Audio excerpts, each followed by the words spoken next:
Let's go, grinders! On our way to 3,000!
Brothers on the rise now.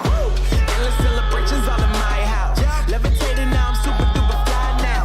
London boy, but DC where I reside now. Put the time in while you always yelling time out. F it, quit it, cause I know I'm coming with it. You were sitting, you were wishing I was handling my business. Now I got the ball like Harry Potter playing Quidditch. And my business is humongous, you would think that happens in there. Damn man, I'm all that, yeah, I'm all that. Looking for that whip, yeah, that what you call that. I'ma blow up in the summer, have him yelling fall back. And I've always been ahead like an effing ball cap. Man, I came in the game like, whoa. Got a couple chains on me cause I like gold. They told me I'm the best and I told them I know. Cause when I'm in your town, every ticket I sold. Yeah, they saying I'm the man. Facts, bro. Lot of haters, tell me where they at though. I'm the new pop, all I do is rap though. Want me on your song, throw a couple stats, yo. Woo! Everybody wanna do the same thing. That's why we ain't on the same page. Do my own thing and I maintain. Flow like water, so I'm going mainstream. I'm going mainstream. Flow like water, so I'm going mainstream. Yeah, I'm going mainstream. Flow like water, so I'm going mainstream. I'm going mainstream. Mainstream. Flow like water, so I'm going mainstream. Yeah.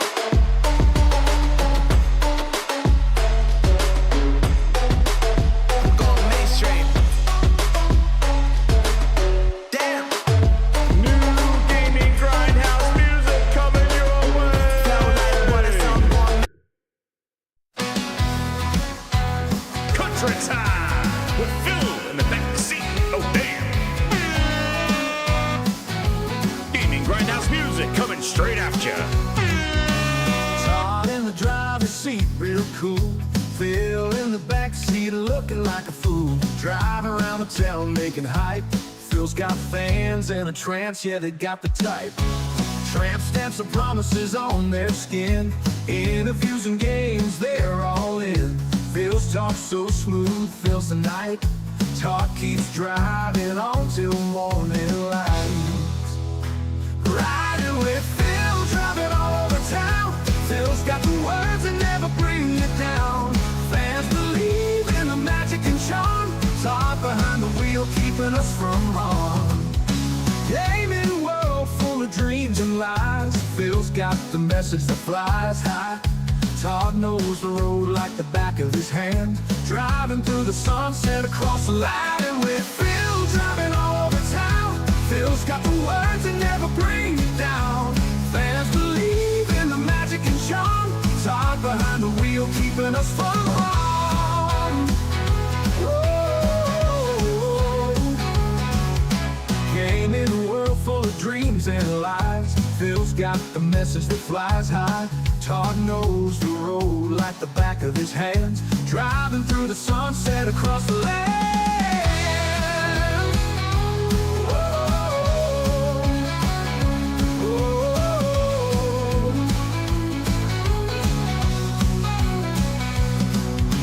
Late night drives under city lights. Phil pitching dreams that feel so right. Todd's signature smile steady at the wheel, making all the fantasy seem so real. Riding with Phil, driving all over town. Phil's got Sean. Talk behind the wheel, keeping us from harm.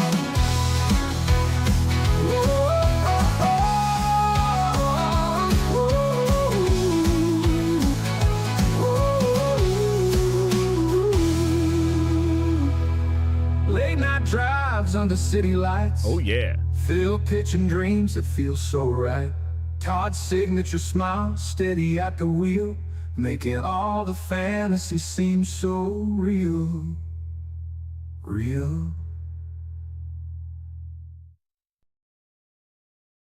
Yo, what's up, grinders? What an intro. We're back. Gaming Grindhouse is open. And yeah, we are riding in the car with Feel. Feel.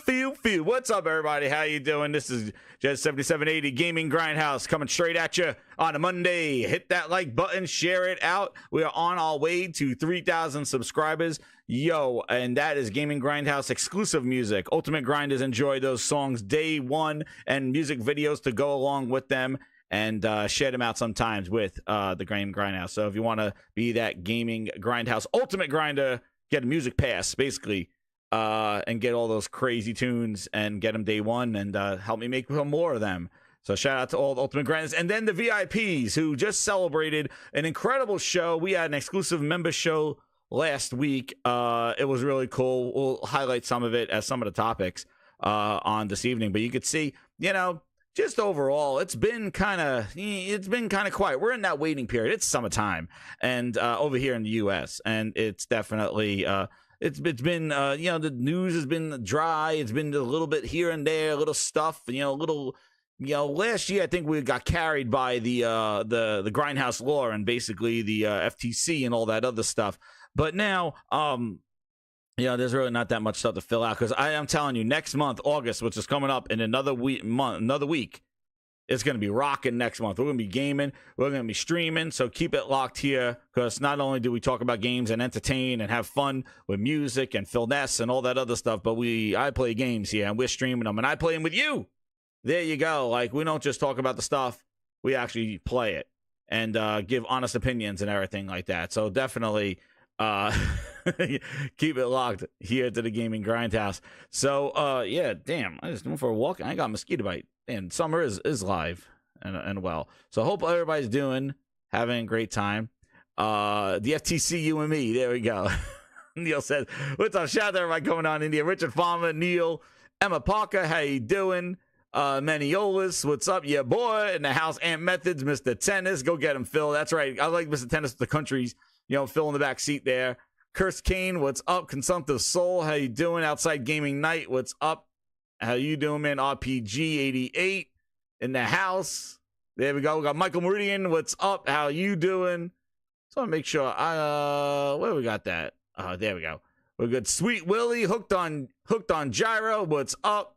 Cosmic Hero, he's here, baby. Cheers. How you doing, man? 360. Yeah, we're gonna go down some memory lane. I got some things to talk about here. How you doing? Neominius, how you doing? What is up? Yeah, we will definitely be going down memory lane. I gotta fix some of these. Ooh, what's going on? There's a click in there. Let me get everybody. Nick, what's up? And Harry Tran, how you doing? How's everybody doing on there? Let's go. So yeah, you know, we're gonna start off with what's up, Josh? How you doing, man? So we're going to start with topic number one here. We're going controllers inbound. Controllers. Yes. So, first off, let's talk about the controller that is the hotness right here, ladies and gentlemen. Coming straight at you. We are talking about the Astrobot controller. Dude. Rocking Astrobot. Look at this thing. So, as we've seen in the last week or so, Sony is getting behind their first-party games, and one was the Astrobot controller, which was announced today, and then there was also the Concord controller that was announced last week, or over the weekend. But of the two, I have to say the Astrobot is the one that I'm probably going to get, because that I would love if that was really an LCD screen on the touchpad, and that touchpad was like blinking and stuff. That would have been awesome. Like, there were LEDs on the touchpad, but yo, I love the metal metallic blue and all white. Dude, I don't think they've had an all white PS5 controller with the white sticks and and everything. I think this is the first one that they're going all white, but that the shiny blue on the side, it looks awesome. It looks different than the shiny blue that's of the the Galaxy Blue controller. Exactly, Josh. It is for sale. I believe it's $79.99. I think it's like $10 more, $5 more than the original one. But dude, it looks awesome. Like, I'm getting that. That is so cool. I love the all white, and I love the blue on it, and the eyeballs on the thing. I wish those were LEDs. That would be so cool if those things lit up. But that Astro Bot controller definitely is awesome, and that's coming out. I believe pre-orders start in August 6th or August 9th. They start and launches on September 6th. But yeah, it is slick looking Astro Bot controller in hand. Here's another screenshot of it. Yeah, I think it's really cool. It's really cool that they're doing one, especially with the game, and it launches with the game. Which, yeah, it's for sale. It's not, you don't have to be part of anything, because you don't have to like, give all your email and personal information to Satya and Phil Spencer so you can get removable ass cheeks on a controller for for Deathloop and not Deathloop, for Wolverine. I'm sure Sony's going to show you how to really do a Wolverine controller when that comes out. But one of the things that I've always said, when doing controllers, and doing peripherals or customized things, is that you do them for the IP, you do them for the game. Like they did a Starfield one. The problem with Microsoft is that they were not releasing controllers for the games that they were releasing. There was no, they had a Starfield one, but that was about it. And they never really did custom controls for the games. They did like Galaxy White, Sneaker White, Galaxy Blue, and all this other stuff. And it's nice to see Sony doing the controls. They did the Spider-Man one, which I got, the Spider-Man one. They've done the Concord one, and now they're doing the Astrobot one. So it's good, that they marketing this stuff. Now what they need is those blades now. Now they need the blades for the console. Yeah, right, Aunt Methodist. They are making a Wolverine game. And guess what their Wolverine controls don't look like? It's not going to have ass cheeks on it, I'll tell you that. No, they keep the asses on that side of the field, the green side. They get the ass cheeks on the Wolverine controller. We're not getting ass cheeks on the PlayStation controllers. There's no removable magnetized ass cheeks modeled after Matt Booty. And Matt Booty did not endorse that controller. He did not endorse the Wolverine and Deadpool controllers. How did they miss out on that opportunity, man? They're comic. Like, they make fun of themselves all the time. How do you not have Matt Booty endorse that controller going, it is bootylicious? Matt Booty endorsed this message. Like, you have a guy, head of Xbox games and all this other stuff. His name is Matt Booty, and you put out a bootylicious controller. How do you not have that man advertising that? That is missed opportunity. Matt Booty would have been out in the streets with that thing. With that magnet ass. That's right. There'd be no magnet ass cheeks. But anyway, this controller looks very hot. Let me go see if I can find I wasn't a huge fan of the Concord one. Let me see if I can find that one. Let me see. I don't think I bookmarked it. Poor Concord. Concord. There's the Concord controller. It doesn't look too bad. To be honest, it looks a little too Starfield-y for my taste. It looks a little... yeah. It doesn't... I don't know. No, yeah, not really. Not really a fan of it. Looks too like 70s star, star like star child type thing. But yeah, that's the Concord controller there. Just a black controller with some graphics on it. That's why I think the Astrobot one, you see the difference. Like Astrobot one looks like really cool. It has the eyes on it, and it also has like it's all white, which has been the first. But this is nothing mind blowing on here. But yeah, that's the Concord controller. That's the other one. Not too yeah. Yeah. Yeah, not I don't think it's doing any favors to the game. That one. Concord. The Concord Starfield controller. That's right, outside gaming night. But, the thing is, though, is at least they are putting, like, they're doing versions for the games, like, they're showing their first-party support, which Sony is good on them that they're doing that. You know, and it was good. You know, Starfield did their thing, but Microsoft just kind of stopped there. They really didn't do Hellblade 1. Like they didn't do a Hellblade 1. I don't know if they're gonna do an Indiana Jones controller. But yeah, they kind of missed out on those things, like no Hellblade controller or anything like that. I think they did come out with. Oh, they did. Wasn't it just red? Maybe they did come out with a Hellblade controller. Did they? Did they come out with a Hellblade controller? I thought it was just red, or maybe. Let me see. Maybe I'm mistaken. Was there a Hellblade controller? No. And Microsoft does make some cool things, but they put them behind some giveaways and stuff. They don't produce them to sell. But yeah, but it's good that they're showing support for their first party. $84, I know. It's expensive, a freaking controller. We're talking about near $100 for a freaking controller now. They're wild times, dude. And no more burrito wraps. That's right, Josh. There's no more wraps anymore. Either. There's no more wraps. Yeah, the God of War Ragnarok one. I got the special edition box here. And the Spider-Man 2 controller. Spider-Man 2 controller is awesome. That had like the Venom on. It was like red with the black Venom. It would have been cool, I said before, if that Venom controller, like that black was like shiny black. That would have been cool. If it was like matte, like it had that like a shiny reflective color to it. That would have been neat. But yeah, that Astrobot one is that one I'm probably gonna get. I just got the silver metallic one.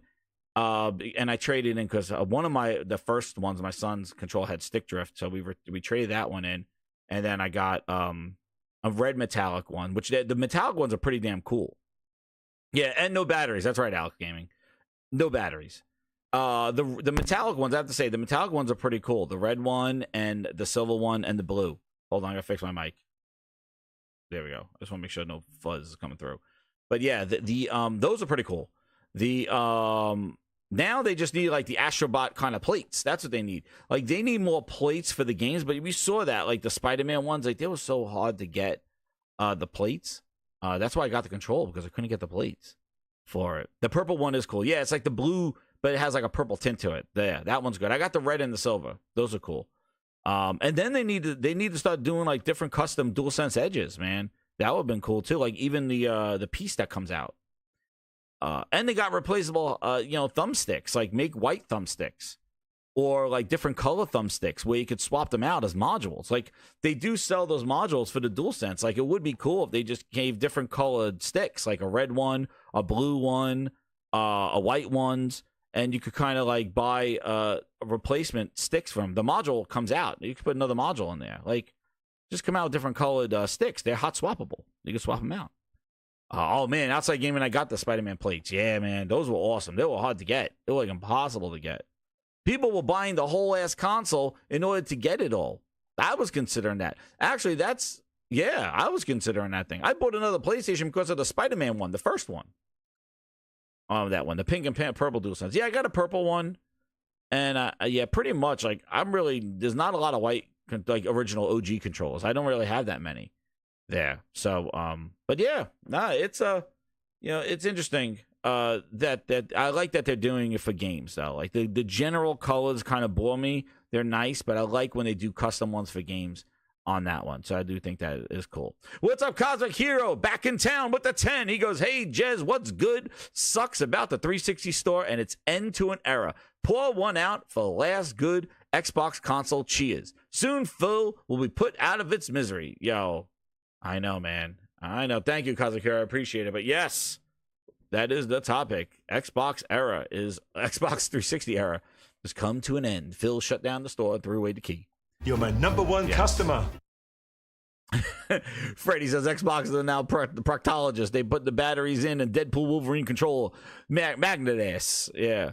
Yeah, think about it. They couldn't even keep those magnet controllers on there, because they had to replace the batteries, so they had to make those magnet asses on those controllers on that one. But yeah, yo, what's up, Frogs? How you doing? Yo, Frogs, Discord is open if you want to jump on in. The Grindhouse misses you. They miss you, Frogs. Are you in there? If you want to jump into Discord, I haven't had Frogs on the show in a long time. He's been on vacation. He's been a world traveler. But Frog's been gaming. I saw him. I saw Frogs. What's up, man? The Frog, Grindhouse. The Grindhouse wants to hear from you. Yo, Ron M with the 5 members. Yo, thank you, Ron M. And he gave it to Never Mind Me, Silverback, High Tech Dream, welcome. LM, yo, welcome. Sam, great job. Get in those VIPs, use those emojis, and definitely, if you're new here, hit that subscribe button. We are on our way, crawling our ways to 3,000 subscribers. And we're going to have a party when there's 3,000. We're going to have another big show when we do that 3,000. So definitely hit that subscribe button if you're new. I know it's summertime, but yo, what's up, Frogs? How you doing, man? I see Frogs in here. He's back. I saw Frogs. Wait, can you hear me? Yeah, now you hear you. What's up, man? How you doing? Oh, hey, what's up, man? Yo, Grinders, it's Frogs. He's back in town. Yeah, I'm back. I'm back. I'm better than ever. There you go. Well, you came back at a good time because you don't like Concord. Oh no. Yeah, I got some issues with that game. Oh man, you only played for a little bit, right? Played for a good 5 hours, probably about 5 hours, and no, there were a lot of problems with that game. A lot of problems with that game. I think the major problems I had were,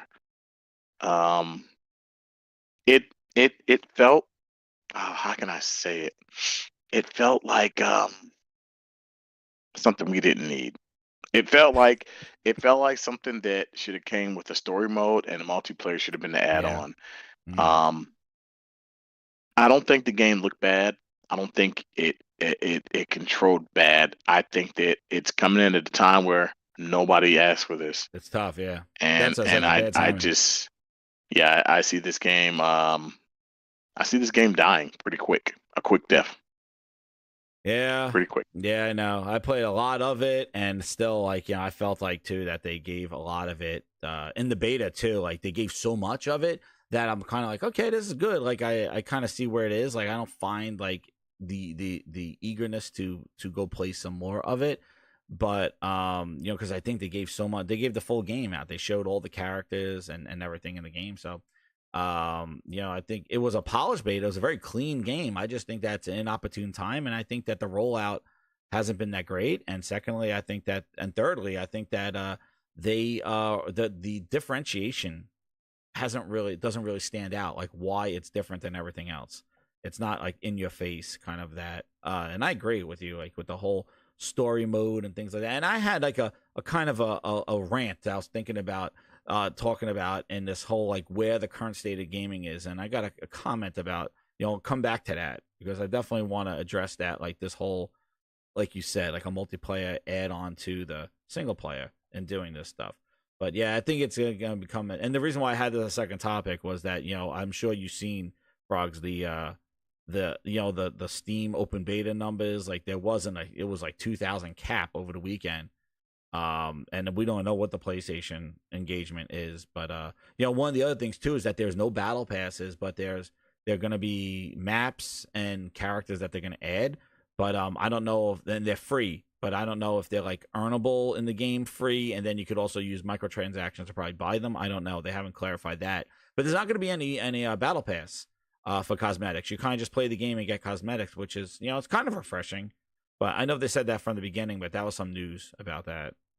Like not having a battle pass type thing.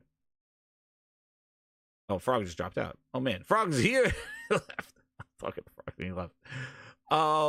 But yeah, one of the biggest thing that happened over the time here. Let me fix my microphone. Hold on, guys.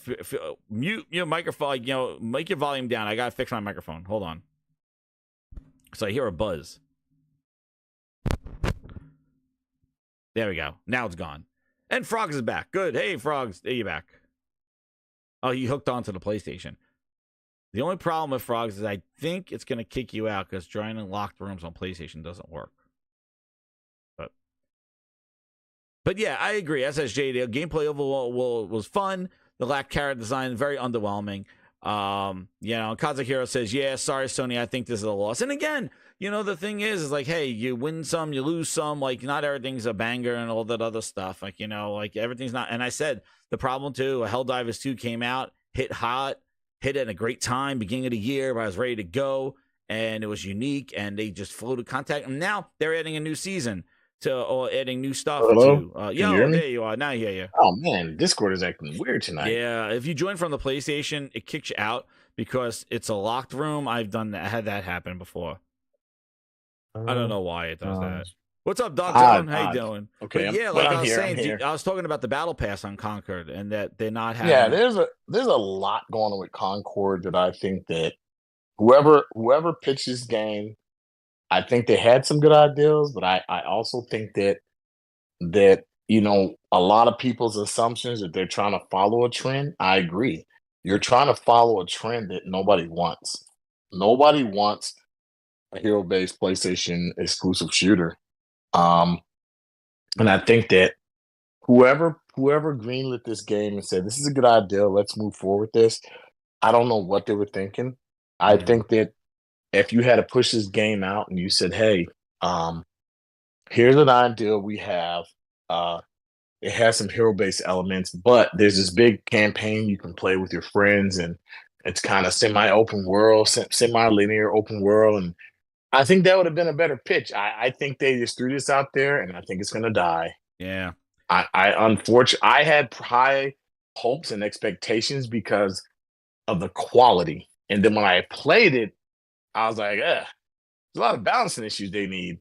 Yeah. And I think they the did other balance thing it was on the second beta. I do have to say that they did balance it on the second. Yeah, it was a little bit more balanced. But I think there again, when you look back at it, it's one of those games. It's like who pitched this? Dude. It's tough. Yeah, it's a market that's already there, and nobody, in my eyes, really cares. Yeah, I know, and it's not. And look, you're competing with free to play. Yeah, you didn't get into that Marvel beta, did you? I didn't. Well, I think I might have, but I don't know. Because I didn't get into it because people have been saying that's pretty good. But there's the difference is that has characters that abilities that you want to use. It has combo moves, and it's free. And it's a third person kind of shooter kind of game. A lot of people, and it's free to play. With all the characters that like. I do think people are going to be more receptive of that, to a Marvel game with characters you already know. Yep, exactly. I'm just. It is what it is. And they got combo moves too. Like you could depend. Like if you're Venom, I'm Spider-Man. We both could do a combo move and share the abilities. And there's that. And there's also destruction. So like, there's different elements. I'd feel bad if the studio got closed down after their first game, being newly established. I think Sony made a bad. Like I said, I think Sony made a bad bet with this game. I don't think that whoever said this, they greenlit this, because I look at it like this. This game got greenlit for $39.99, but they canceled The Last of Us multiplayer, and Fire Sprite could have did The Last of Us multiplayer instead of having Naughty Dog do it. You know what I'm saying? Like you could have had this team do something that's already established. And I think that's so. I don't know, and I'm gonna be honest with you, man. I've been kind of peeking here and there at gaming. I started a new job, right? Oh, congrats, man.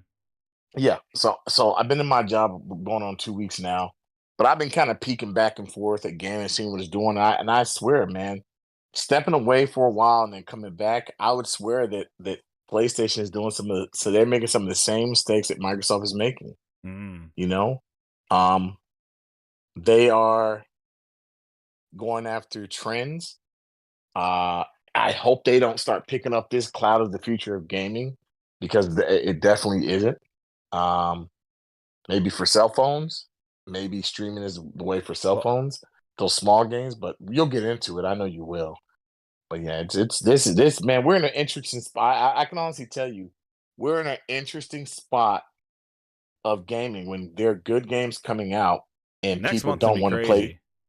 People don't want to play the good games. I'm listening to people. Oh, I hear you. Talking on the Twitter app. Yeah, and they're like, it's dry out here in these streets. It's not dry. There's a crap load of games coming out. You just don't want to play the games that are coming out because you want to. Yo, I got a whole friggin' rant. We'll talk about it. The current state of gaming. Like, yeah, I got to talk. It's Microsoft is messing gaming up. Let me just say that they're messing gaming up. And I'm going to blame it on them, because You have people they're the convinced weakest that they link. just I want agree. carbon copies. They are the weakest link. They are Yeah, dragging. and they're hurting. They're hurting gaming because they have people convinced you only want a game if it's similar to Call of Duty or if it's similar to. We gotta stop. We gotta try new things, and I feel like we are in a state of Frog. that people just want carbon copy games. One of the things I didn't even put in the topics, but one of the things that came out, speaking about Call of Duty, is that Call of Duty Modern Warfare 3, the worst one, the DLC from last year, went day one in Game Pass. $80 billion, and everybody said, here it is. It's Call of Duty's in Game Pass. They gave them the worst one, and was there a huge celebration? Dude, they had the news said it dropped in Game Pass, and then it went back to crickets. It went back to crickets. I didn't hear anybody go hyping up Call of Duty numbers and crazy new Call of Duty over the weekend. Nope. Call of Duty made the Game Pass. Like this was what $80 billion was. This is what you've been waiting for. Modern Warfare 3. The one from last year. I think there's a problem. Flooded with cheaters. Exactly. That's what happened. Did you see that? There's a problem in the industry, and the problem is what Microsoft created. Well, there's a lot of things that we can look and say Microsoft and their Xbox created them. And when you look at the top tier things they were giving people no longer feel like, you said it before, people that play Xbox and they were there since day one no longer feel like they're special. And I just hope that Sony's PlayStation does not go that way, because I kind of feel like in some senses they may be going that way, doing certain things. But we'll get into it about these controllers. Oh, yeah, we'll get into the I got to talk about the gaming and stuff, because it's definitely something I was thinking about there. But yeah, Call of Duty dropped in Game Pass. That was another thing that happened, and a bunch of cheaters showed up. That's what's going. Yeah. Did you see that article? Sure did. A bunch of showing up with the and Stalker 2. Another thing I didn't put there. Stalker 2 got delayed by another 2 months. That I'll put that in there. Crazy, man. Dude, that game got another delay of 2 months. And like I said, now that's day one. And Microsoft has to be very clear what's in that September's coming, and what's in that new paid for tier as to what is going to be in that day one tier.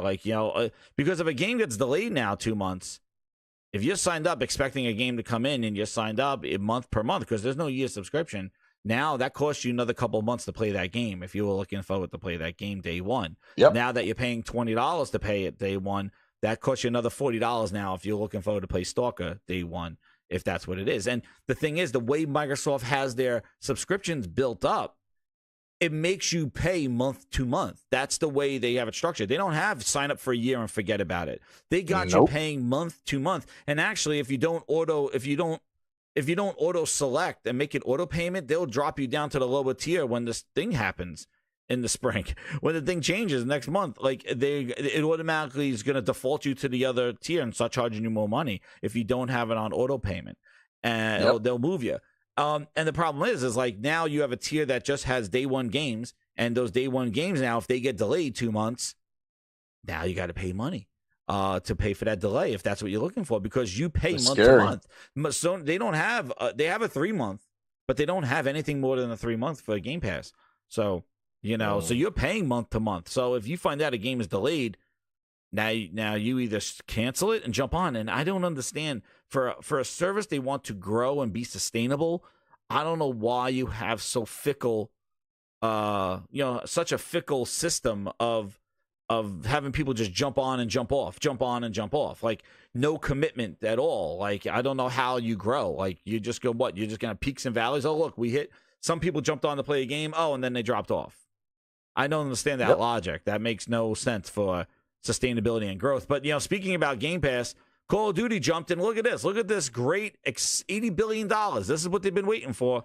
There seems to be an influx of cheaters across Warzone after Season 5 launching in Ranked. Many of these cheaters seem to be via PC Game Pass, Microsoft Store version, as they appear with an Xbox logo in the lobby and are using hacks. No comment from Activision yet.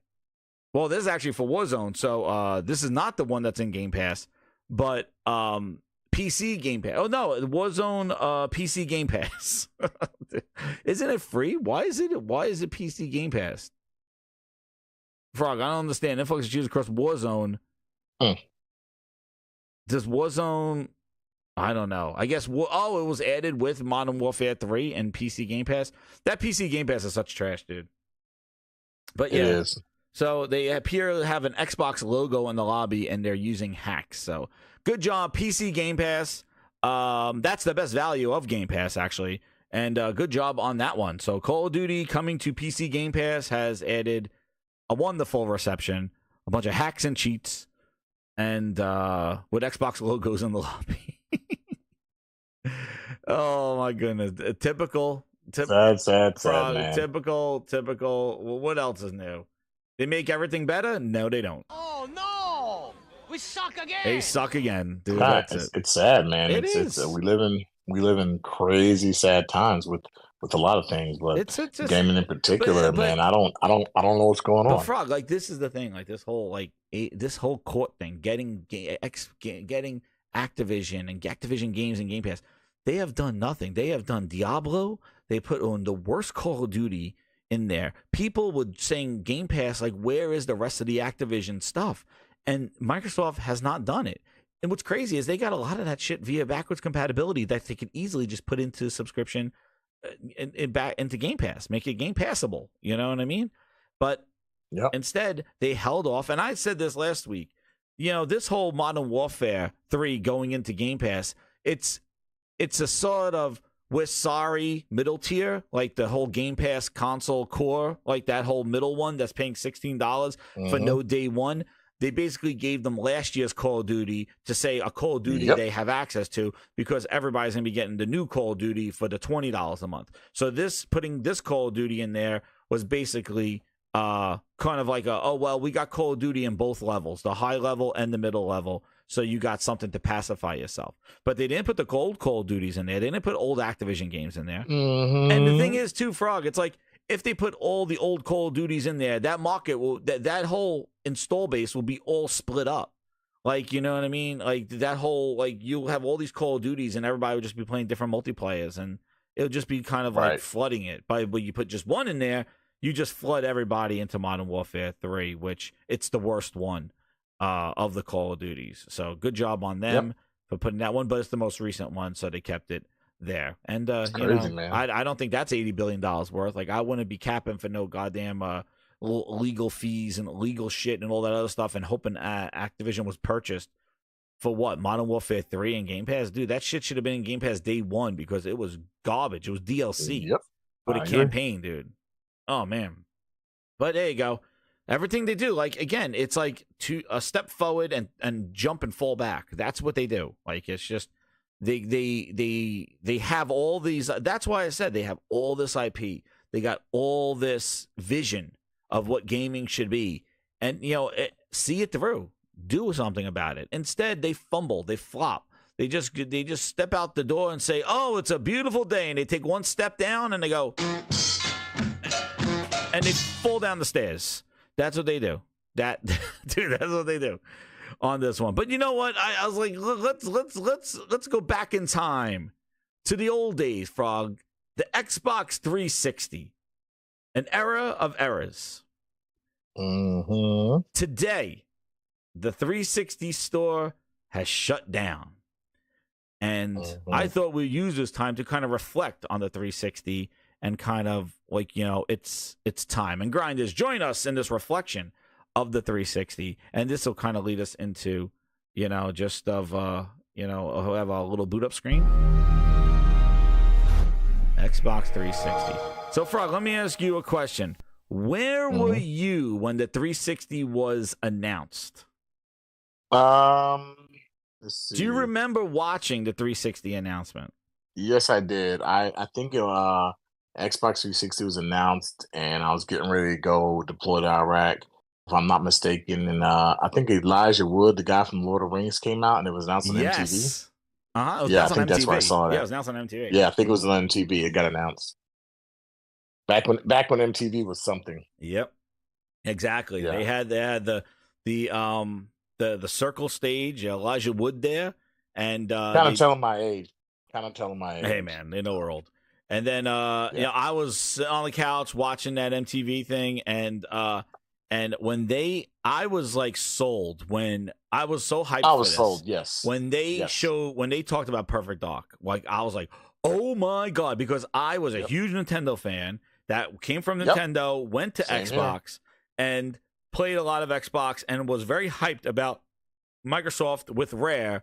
And we only had like grab by the balls. You sound exactly like me, you went the same path. I know we went the same path. When I went from GameCube, like I had PlayStation, GameCube, and Xbox, and I was kind of sold on the first Xbox, but I was more of a Nintendo kid. The only reason I owned the PlayStation is for RPGs. And when they said Rare had got them, and they showed that Cameo game. Yes. I was sold. Perfect Dark, I was sold. Yep. I was like, I'm getting this. And Jess, I remember it. Just like I remember when I got my 360. I got every single launch game. Every single one. I think at the time there were only maybe 15. I got every one. Yeah, I got every one too. I got every single. There was I got Quake. So I got every single one. Yes. I got Quake. Still got it. Still own it. I had Quake. I got Perfect Dark. I got Cameo. I bought every single launch game that they had. King Kong. Yes, I had King Kong. What else did I had? Oh, what the hell? Good times, man. Man, what the hell was the other games I had? I got the always got Madden, even though Madden was like I got down Madden, to the bone. What was the other games? I'm trying to think. At launch, I want to say there was no more than 8 to 10, and then like within the first week there were 15 because. I know Dead or Alive came out later. Dead or Alive came out during Christmas time. I remember Ridge Racer. Ridge Racer. I remember beating Dead or Alive like on New Year's Eve before I was going to a New Year's Eve party. Dude. I beat Dead or Alive and had the Aerosmith song at the end, dude. Oh my god. I was blown away by like the stuff that Microsoft was doing with the Xbox. You know, in a lot of ways, I'm gonna be honest with you. I wish sometimes I can go back just to Project live that Gotham day. Racing. That was such a good the other day. one. Call of Duty 2. Yeah. Call of Duty 2, Project Call Gotham of Duty Racing. 2. Oh, Call of Duty 2 was the game to have. Yes, Call of Duty 2. I remember seeing the smoke effects from the smoke grenade. I was like, holy crap, look at this game. Yeah. Zuma, I bought all the arcade games that came out because it was the first time they were doing digital games. So they had they had Bedazzled or Bejeweled was installed on there. I bought Bejeweled, I bought Zuma. Yep. All those games that were on there on day one because it was the first time they actually had this digital delivery system. They did a little bit of it with the original one, but this one had it. Incredible. We had never played games like that, and we're able to this marketplace. There they are. Wait, did you get the green or the white box? Oh, I got the white box, the one with the premium, with the hard drive. The hard drive one. And with the wireless controller, because remember the green one came with the wire controller. That's right. The green one did come with the wire controller. I got the wireless controller. Well, let me read the Game Night super chat here with the 5. He goes, since 2018 to 2023, PS Plus had 6 Call of Duties on the service without owning ABK. But Microsoft owning ABK, they have only offered the recent but the worst reviewed Call of Duty. Yo, that is facts, Game Night. And yeah, that's a great point because I remember you want to go back that memory lane. I remember at the last Sony E3, they announced Black Ops 2 was going to be PlayStation Plus game. It was Black Ops 3 or something like that. And coming out with Black Ops 4, Black Ops 3, they put the previous Black Ops in the service, and I was like, holy crap! They have a bunch of Call of Duties in PlayStation Plus before Microsoft even considered Activision. And they were giving out for PlayStation Plus, not even a subscription, not even PlayStation. Exactly, Now, it was in Plus. E3 2019, Josh. That's exactly. I remember them sitting at the scoreboard, or like the ESPN kind of booth, and they were going around to different ones, and they announced the Black Ops was going to be in. And now I'm like, this is crazy. This is awesome. I'm like, they're putting the Call of Duties already in PlayStation Plus, the base subscription, essential. That's where they put it. No $20 a month. That's what I mean. And they did it without buying Activision. I said this so many times, like. There were so many, these things that we're seeing did not need $80 billion in legal action and all this other shit. All these moves that they're making didn't need this. That's why we're seeing the studio closures, the closing down the studios, more consolidation, the unionization. All this shit that's going on now is all extra stuff. Sony did not have to buy Bethesda to get Deathloop and to get Ghostwire Tokyo. It makes no sense. There was a whole other Satya, Stutter, and Tim Stewart type of need to acquire the whole ass publisher. Yeah, I think we say I'm like, Satya, come on now. No, there's a strategy for them to. They wanted to publish and control. It was all about control. They needed to control the games and creative vision of everything so it fits. That's the reason why they had to own the whole ass publisher. It wasn't just to give games to gamers, because they could have done that without buying anybody. Sony was doing that. Nintendo was doing that. They had to buy at a high level so that they could control and make them what they want them to be. Because that the era industry, of Microsoft was the most brutal because they were cutthroat. They were cutthroat. Look at this launch. You talk about how the Xbox Series X launched, and you look at this launch lineup for the 360. They had big games, and they had games like Geometry Wars in there. They had a racing game at launch. They made sure they had a racing game, a shooter, a cameo, a kind of exploration, third-person action adventure game. They made sure they had all assets hit, and they did it a year before Sony. And they came out with big games and even arcade games. Zuma, Bejeweled, whatever the hell it is. All those games built into this marketplace. And it was incredible. Friendless integration. And it was ready to go day marketplace. One. It was ready to go. And I remember there, and the dashboard was the first of its kind where you actually had these overlays and like you didn't have to go to a main menu screen and get out of your game. Your game just paused and this guide came over and you had access to your menu. This was a big deal. Hell, it was the so battery indicator. It was so smooth. Hex6 they had, Josh. Yes, that's right. And the battery indicator about your battery on your controller, the light on your controller telling you what player you are. It was so well thought out. And they completely regressed from where they were at. This was, and this is all before the Doomsday Red Ring of Death, but the console design, the launch, the messaging, what Xbox Live was, the games and connection, it was all there. And the biggest thing was there was no Halo at launch, but they made sure that Halo 2 was backwards compatible, that you could just bring Halo 2 with you and play Halo 2 on the 360. That was another thing, too. This live arcade thing. I bought every single one. I remember that. Yeah. Mm-hmm. Yeah.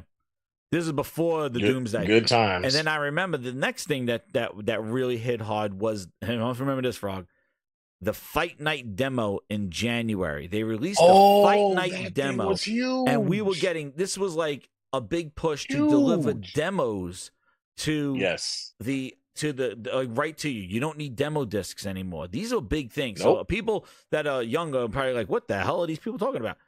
It was a big deal. These demos, huge like having a demo that you could download a demo, dude, that was insane. And that Fight Night demo was one that I played when they played it nonstop until the game came out, and then I purchased. Oh my god, I had that fight. It was De La Hoya or something, man. It came out in January. That demo, and I couldn't believe like how the characters could sweat and they looked. I was like, this is the most realistic thing I've ever seen. It was just incredible. Yeah, because before that, it was incredible. It was demo discs. It was disc demos, and you had to like get a disc with a game with a magazine. You're my number one customer. Or buy it. Kazakh Hero with the 20. Yo, thank you so much, man. He goes, Jez, do you think this new regime at Xbox showed how pitiful Microsoft really is? The Xbox I remember was better than this clown show. Peter Moore was fantastic. Never again. Peter Moore was amazing. Took off, and the Xbox never caught up. Yeah. I agree, Cosmic. Like, if you look at what this regime was, and this is one of the things that I thought, oh shit, what game was this? Was this their racing game? Or was this this was their racing game. Dude, you want to talk Cosmic Hero? Your super chat comes at a great time. They're showing Microsoft even launched with their own snowboarding game called Amped. Frog, you remember that? I remember that. I had Amped. I bought Amped. It was crazy. Yeah, I bought Amped. Project Gotham Racing.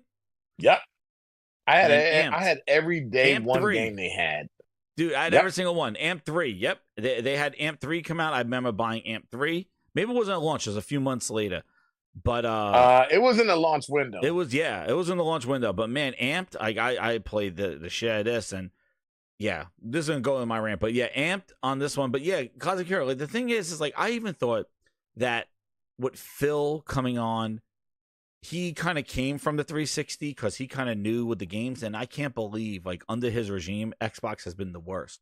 Because the hope of when Phil Spencer came on, when he said, I got the hold of this, Matrick, get your ass out of here, you're signing deals with the NFL. Phil Spencer, who worked with Shane Kim during this time, and Ed Freeze, and all the people that kind of created this pathway of the 360, I thought that Phil was going to come back and, you know, really bring back the games, because they lost their way. They were talking about entertainment and TV, and he would come back and do this. And the crazy thing is, the ship sailed, and he went along with it. He never brought it back to what it was. And actually, the gaming was worse under him ever. Yeah. That you would think somebody who grew up in first party and knew about first party games and was all involved in that, working with Shane Kim, and turned into this pathetic years without Very games. 2020, a brand new system that's announced as a Project Scarlet, launches with 0 games. Very disappointing. Halo, 1 game. You had 1 game at launch that got delayed. The fact that you had 1 game was ridiculous, and the fact that it was just Halo and that got delayed was even worse than that. Then that game came out the next year. And then the year after that, you had nothing. 2022, took it on the chin. Then the games delayed from 2022 became your 2023. The thing is that we never had this kind of like, 2020 is coming out. 2021, we got these games. All right, 2020, it gets delayed to 21. So we got 2020 games and 21 games. Nope. Where are the games for 2021? Like when 21 got delayed to 2022, there should have been a whole 2022 thing, right? Nope. Your 22 was your 21. Insane. And that's under him. And you're right, Cosmic Hero. Like, it's pathetic. It's pathetic. Like, you're thinking, like, are these the same people? And it is. It's just that they took their eye off the prize and making games and content. And look, that Joust, that old school arcade. This is before, you could do MAME and all this other stuff. But man, having this on your console, like Joust, Bank Shot Billiards, Gauntlet, like it was like having a retro machine, like a MAME emulator of old school arcade machine, in addition to the games that they were given. Like they got you small arcade emulators in addition to Xbox Live as well. Like this was crazy. And you had all these games. You had your friends list. You could see what they're playing. Like this was big shit back then. This was a big deal. Your reputation, your gamer score, all that started with this. Everything was there. And day one, like they had this thing. These blades was the best dashboard they had. And then they eventually changed it into more of like avatars to try to take on the Mii's and what the Wii was doing. And, then they were selling that's what hurt them. They hurt near the end of the 360. They started trying to compete with other people instead of trying to be unique to what they were. Oh, Joyride, Cosmic Hero, the game with the racing avatars, that was Joyride. I remember. You remember Horrible. What they started doing is they started trying to compete with everybody else and what the fad was, yes, and trying to be trendy, instead of being unique. And that's what hurt them ultimately, because remember, Rare stopped making games at that point, and Rare focused on making avatars. Exactly. Yeah. A lot of people forget Microsoft has always been a company from that point going forward where they no longer were exceptionally good at what they did. They were just followers. They were trying to catch with trends instead of just being unique. When the OG Xbox came out, they separated themselves because there was a system that was unlike any other. Then when the 360 came out, they separated themselves again, what they did with Xbox Live and the Windows and the Blades, and they were unique. When they started trying to catch on to what the Wii was doing, and they're trying to do with this dashboard wasn't bad when they just had the overlay. Kinect is what killed Xbox going forward. Kinect. When they took Kinect and then entertainment and all this other stuff. Yep. But like this old dashboard here, this one was the Evolve of the Blades, where they did more picturesque and stuff and introduced the avatars. This one was pretty cool. But when they started going to when they made your, oh my God, I remember when they made your friends list all the avatars and then they could load in special backgrounds. I remember that. Slowed the whole system down, dude. When you click on your friends list. Oh man, that thing ran at a snail's pace. Like the latest one, like it was like people had like Gears of War backgrounds and all sorts of stuff, and it would just take forever to pop in. But this dashboard here was the best one. It was fast, it was quick. The other ones got slow. And it kind of went on from there because they went from that dashboard to Xbox One, which didn't really revolutionize anything. Yeah, and that dashboard mimicked the Windows 8. The Windows, it was more Windows than it was OG Xbox, and it was like, what are we doing here? Yeah, and still, like what it was back then. So yeah, the problem was that they basically were trying to copy Windows, and they copied Windows 8 and stuff like that. They weren't copying anything, but what they tried to do is kept trying to throw more and more into service. And even back then, like the biggest thing too was, I remember the other thing with the 360 launch was having 1080p video and having like music videos. I remember watching, I just downloaded everything from the marketplace. Like they had Natasha Bedingfield music videos. I would like just play it. I was like, look at this. Like I could download 1080p music videos and stuff and just play because they couldn't compete against PlayStation with the Blu-ray player. So that's what they did. This was before the Blu-ray. They remember the Netflix? Did you ever do that Netflix thing? Yeah, I did the Netflix thing, dude. Like they had where you could sit with a group of your friends and watch a movie. That was the best. That was awesome. Party night. So you would get your friends list. You go on Netflix, and it would just have Netflix on a movie screen, and you'll have your avatars in the front row, and you could kind of throw popcorn. You could say stuff. You could watch movies, and you could watch movies in a party. A Netflix party. It was the cool thing. They made you feel unique with what they created. Yeah, because it was the first time, and you would think like, holy crap! Like you didn't have a DVD player, like you didn't have to buy DVDs. The fact that you had Netflix and all these movies in your gaming console was cool because in between games you could watch a movie, or when you're going to bed you could watch a movie. So like that console became like everything. It was one-stop shop. It was gaming, but then at nighttime you could just kind of put on the movies and go to bed and stuff like that. And Josh, 1 versus 100, that was another incredible thing that they did, dude. I remember that, yeah. And for people that don't know what 1 versus 100 is, 1 versus 100 was a live trivia game with a live host. Cool. And it was cool. And they would actually have real prizes. So it was basically you don't know Jack. Yeah. And every night you would just kind of I'll show it here. And every night you would do, it'll be at a certain time, 15 years ago, my God. So at a certain time, you would log into this game. And when you go into this game, they will have a live host that will greet you and everything like that. There he is right here. He'll be on air like this. Boys and girls, Mob, the one. Welcome to 1 versus 100 Live. Chris Cashman, your host here, coming to you from the Sprint Theater, where we have getting together here tonight for the very first time live. 50,000 of you joining us live as we speak. That's a lot of pressure. That's a lot of contestants. 50,000 live. We got a lot of trivia to pose to you. Do you have what it takes if you're chosen to be the one tonight? That's what we're going to find out. This is the awesome phenomenon that we call 1 versus 100 on Xbox Live. Jen. Thanks, Chris. And welcome to 1 versus 100 Live. And you would have 50,000 people, and they will pick a random person to come down, and they would just do chat, and everybody could kind of answer the questions. You'll get points too as a spectator, but there'll be a live person kind of answering the questions, and then you're the 100, so you'll be part of the 100, or you'll be spectating. And this was not additional. This was not you just got this as part of Xbox Live. You could join live entertainment, like scheduled entertainment at like 8:00 every Tuesday and Thursday.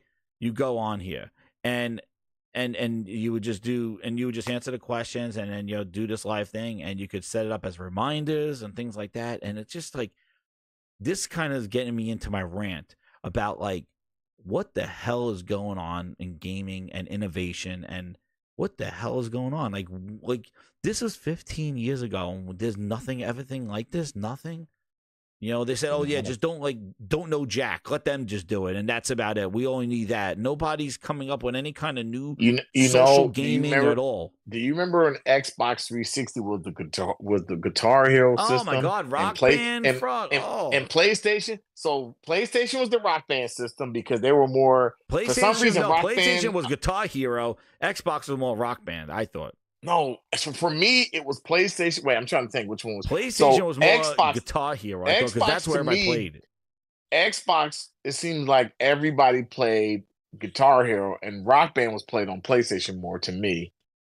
Because everybody I knew that had Rock Band had a PlayStation, but everybody had Guitar Hero had an Xbox. Really? See, I had. I remember Guitar Hero getting real big traction on PlayStation. That's I got Guitar Hero on Xbox. I got Rock Band on PlayStation because I think, as a matter of fact, if I'm not mistaken, PlayStation had exclusive Rock Band stuff, and Xbox had exclusive Guitar Hero stuff. If I'm not mistaken, I want to say they did. Yeah. I don't. Because I remember man. I had Rock Band 2. I got the Smoke Machine and the Lights. Did you get the Beatles? Yes, that one didn't work with the Smoke Machine. I got the Beatles. Yes. I got the Smoke Machine, dude. It was wild, dude. I'm telling you, like the accessories, the shit. I had the dude. I had this other. I had this other thing for Xbox 360. I had oh man, what the hell was it? It wasn't Sing It. It was what was the SingStar? No, I had Lips. That I had was PlayStation. Lips. That was PlayStation. I had Lips. That Lips, was Lips. I remember Lips. Pause on that one. And then I had shit. I had Lips, and then I got what was the other freaking game? I had it was Seen It. That's what it was. Seen It with the buzzing controllers. I know what you're talking about. It was one by Konami. It was like a karaoke one, but it came with a mic. Well, that's Karaoke Revolution.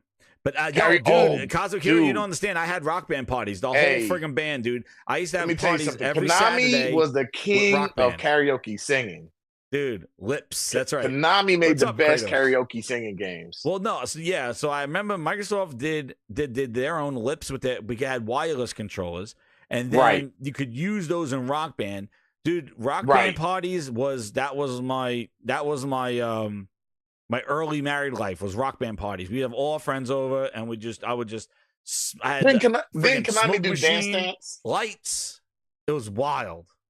What Konami did Dance Dance, right? Dance Dance Revolution. I had those too. But they did the Sing Revolution. Yeah. So they were kings of that back in the day. Rock Band parties when you had two singers. I mean, it was wild. When you had two singers, I had the Lights, the Smoke Machine, the Smoke Kit, the stage kit. Yeah, I had a whole band. The stage kit, the whole band, two guitars, a bass and a guitar, and the drums and two microphones, dude. It was crazy.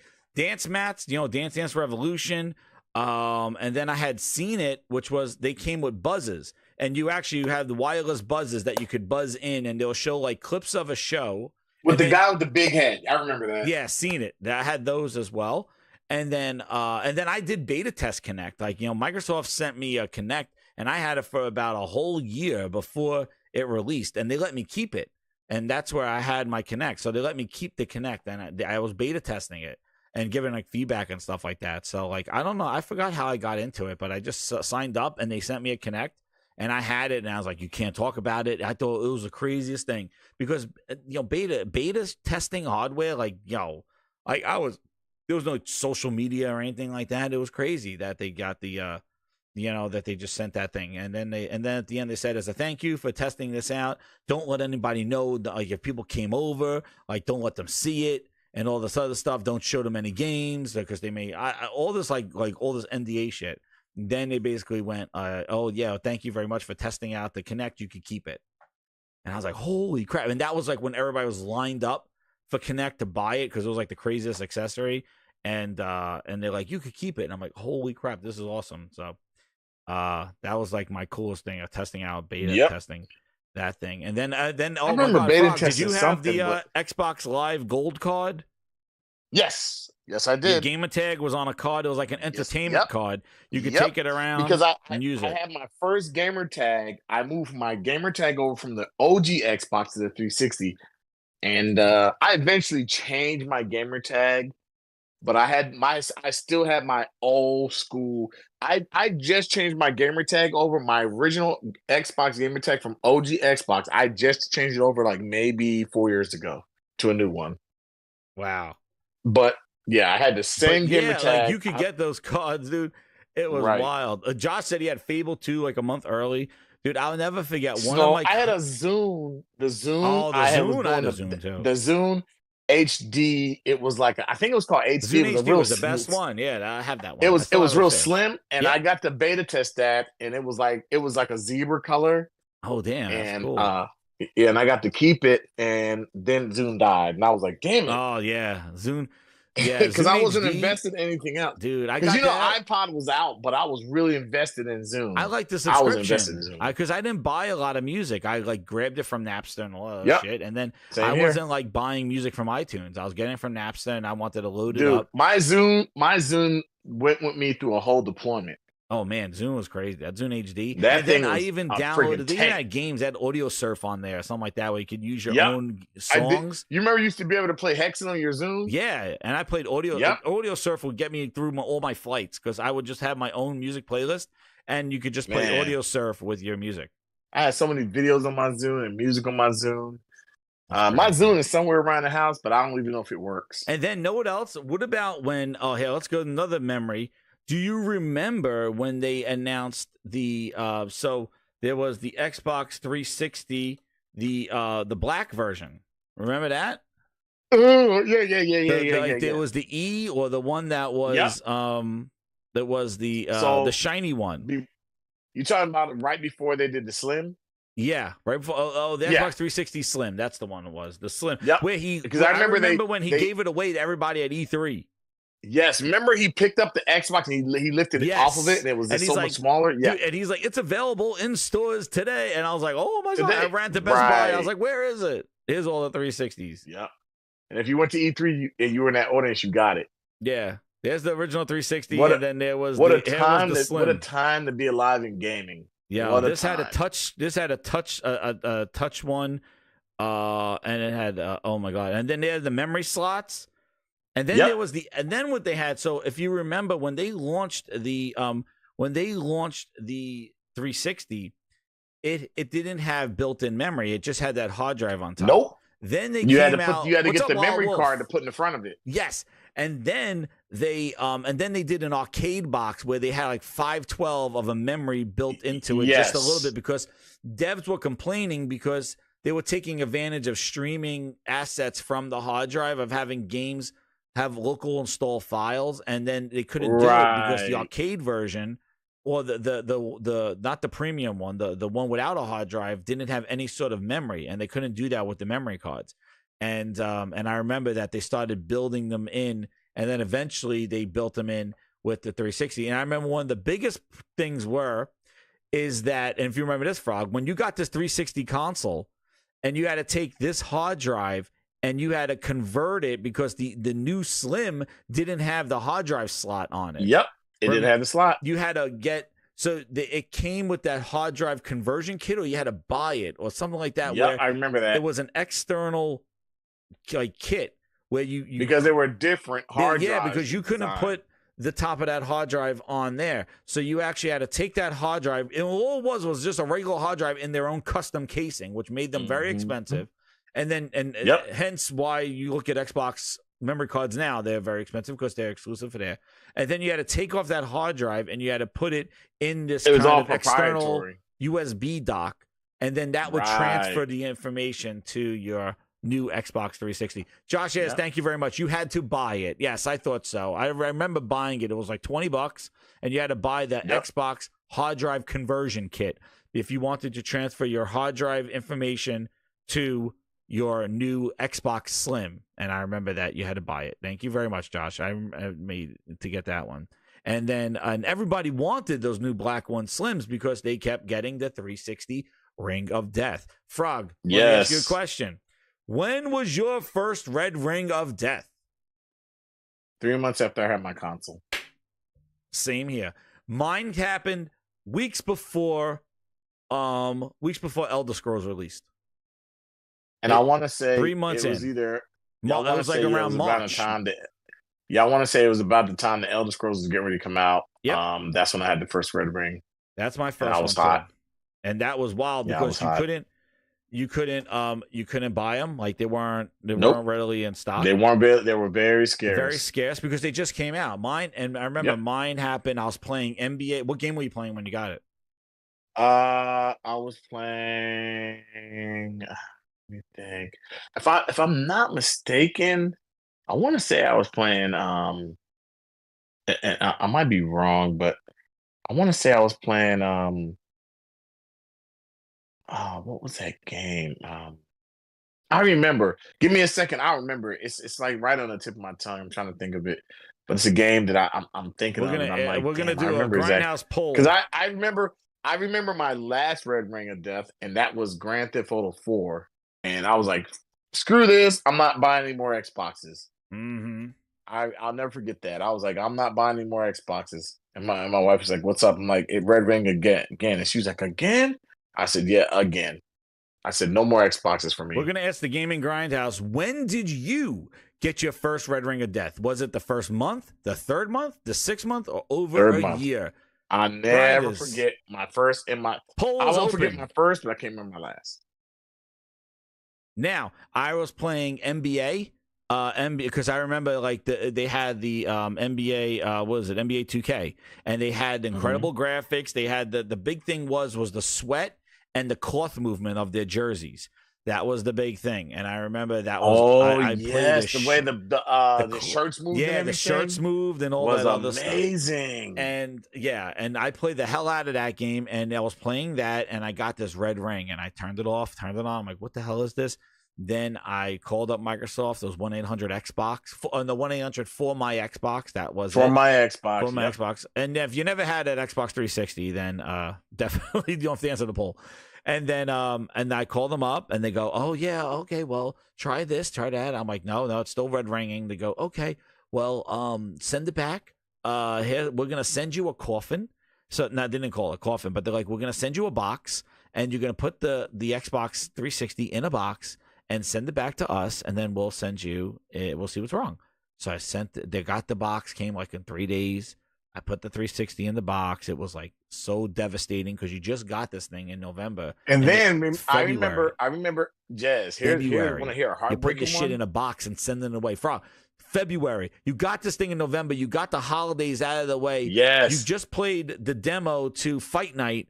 You're getting ready. Elder Scrolls is coming with the brand new game that's coming to Xbox, and you're like, holy crap, March is coming, another big month, and you got a red ring of death, and you had to put it in the box. That was my that first wasn't one. the most that wasn't the most devastating thing. It was horrible. Jazz. February putting your shit in the box. Jazz, sending it I away. have one of the most devastating Xbox 360 red ring stories. So I got my Xbox. I kept getting red rings. I remember when the Halo Xbox that was orange and green was coming out, the green one, and I pre-ordered that thing. I think it was at GameStop, and I went in there and I was so happy when I got my box, and I got home and I played Halo, and I was loving the game, and I'm loving the console. And a month after I had the console red ringed. I sent the console in, and when I got the console back, there was no hard drive on top of it. And I said, Microsoft, what happened to my hard drive? They told me you shouldn't have sent the hard drive in with it. You should have kept it. I said, you didn't tell me that. Shit, you lost your hard drive? Yeah. Well, your so saves. guess what they did? They sent me another hard drive, but it was the fucking white, the silver and white one. It was gray. It didn't match my Xbox. I was furious. I didn't play Xbox. I kid you not. Yes, that little thing. I didn't play my Xbox for about 3 months, and then I saw one in the store. It was pre-owned, and I purchased it. And I didn't know. I purchased it, and I freaking took it. I took the hard drive, put it on my hard drive on my system I had, and I brought it back to the store and was like, hey, I got this because it was like one of those freaking refurbished consoles from GameStop. I was like, hey, I got this. It didn't have the Halo hard drive. And they were like, oh, we're sorry. What do you want to do? I was like, can I just get my money back? And they gave me my money back. But I felt bad at the time. But then again, I had went through so many red rings. I was like, screw GameStop, screw Microsoft. And you know what? This is the other thing. we said, like, and I'm looking, I will do the poll results, but like the thing is when this thing happened in February, right? The PlayStation 3, remember, this was a year before the PlayStation 3 was announced and shown. So there was nothing from the quote unquote next gen available. It was just the 360. So when you got a Red Ring of Death, there was nowhere else to go unless you want to go back to play the last gen and go play your PS2 and your Xbox original. Your all the new stuff was unplayable because there was no other alternative. It was only the 360. For that whole year, that first year when the Red Rings happened, there was nowhere to go. And they did downplay it. They, talking about how they were just like, oh, yeah, well, I don't know what it is. They never said it was a mass thing. They just said, okay, we'll send it back. And then they sent it back. And then I'm like, holy crap, when is this going to happen again? And wouldn't you believe, I had about 3 more Red Ring. I had 2 more Red Rings of Death. I went through 10. I had an external hard drive, an external power supply failure. I had that happen with to the me. big block? Yes, that big block. It It was blink yellow and red? Yes. Oh my God. Yes, I had that issue. So not only did I get like 2 or 3 red rings, but then I also got I got the power supply issue. So the power supply, oh man, since it was external, it had its own light on it, and that one flashed yellow and red, and that meant that the power supply was failed. So I had to send that away and got a new power supply. Tons of hardware failures. Horrible. I had 3 of them on the thing. Horrible stuff. I can tell you. I think I kind of remember the game I was playing. I want to say it was Call of Duty 2 when I got my first Red Ring. I think it would be one of those launch games. But I know for a fact my last Red Ring system was Grand Theft Auto 4 because I waited at midnight launch at I don't know if you remember this place called Hollywood Video. They had their Hollywood Video. game store. They had their game store inside. I think it was called Game Crazy. And I waited until midnight. I got 2 copies of Grand Theft Auto because my wife had a 360. I had a 360. I got home. I'm waiting. I freaking put the game. I'm so freaking excited to play Grand Theft Auto. Red Ring. Oh, I made a decision from that point when the day that Grand Theft Auto 4 came out, I made a decision to never buy another Xbox 360 that's again. what I heard you. Yeah, you said you were done. I went and took those Xbox 360s. In the Grand Theft Auto games, I went to Game Crazy and I freaking traded all my Xbox 360 games in, every controllers, every accessory, traded everything in.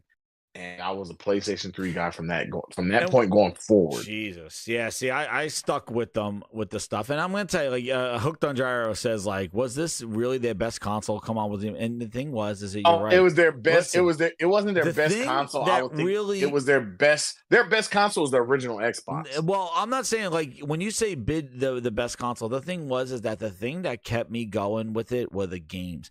And like I was saying before, yes, they had the best game lineup. They had all the games were just this integration with Xbox Live. They had all these arcade, like old school games, like Ninja Turtle games. I said they had like Jousted.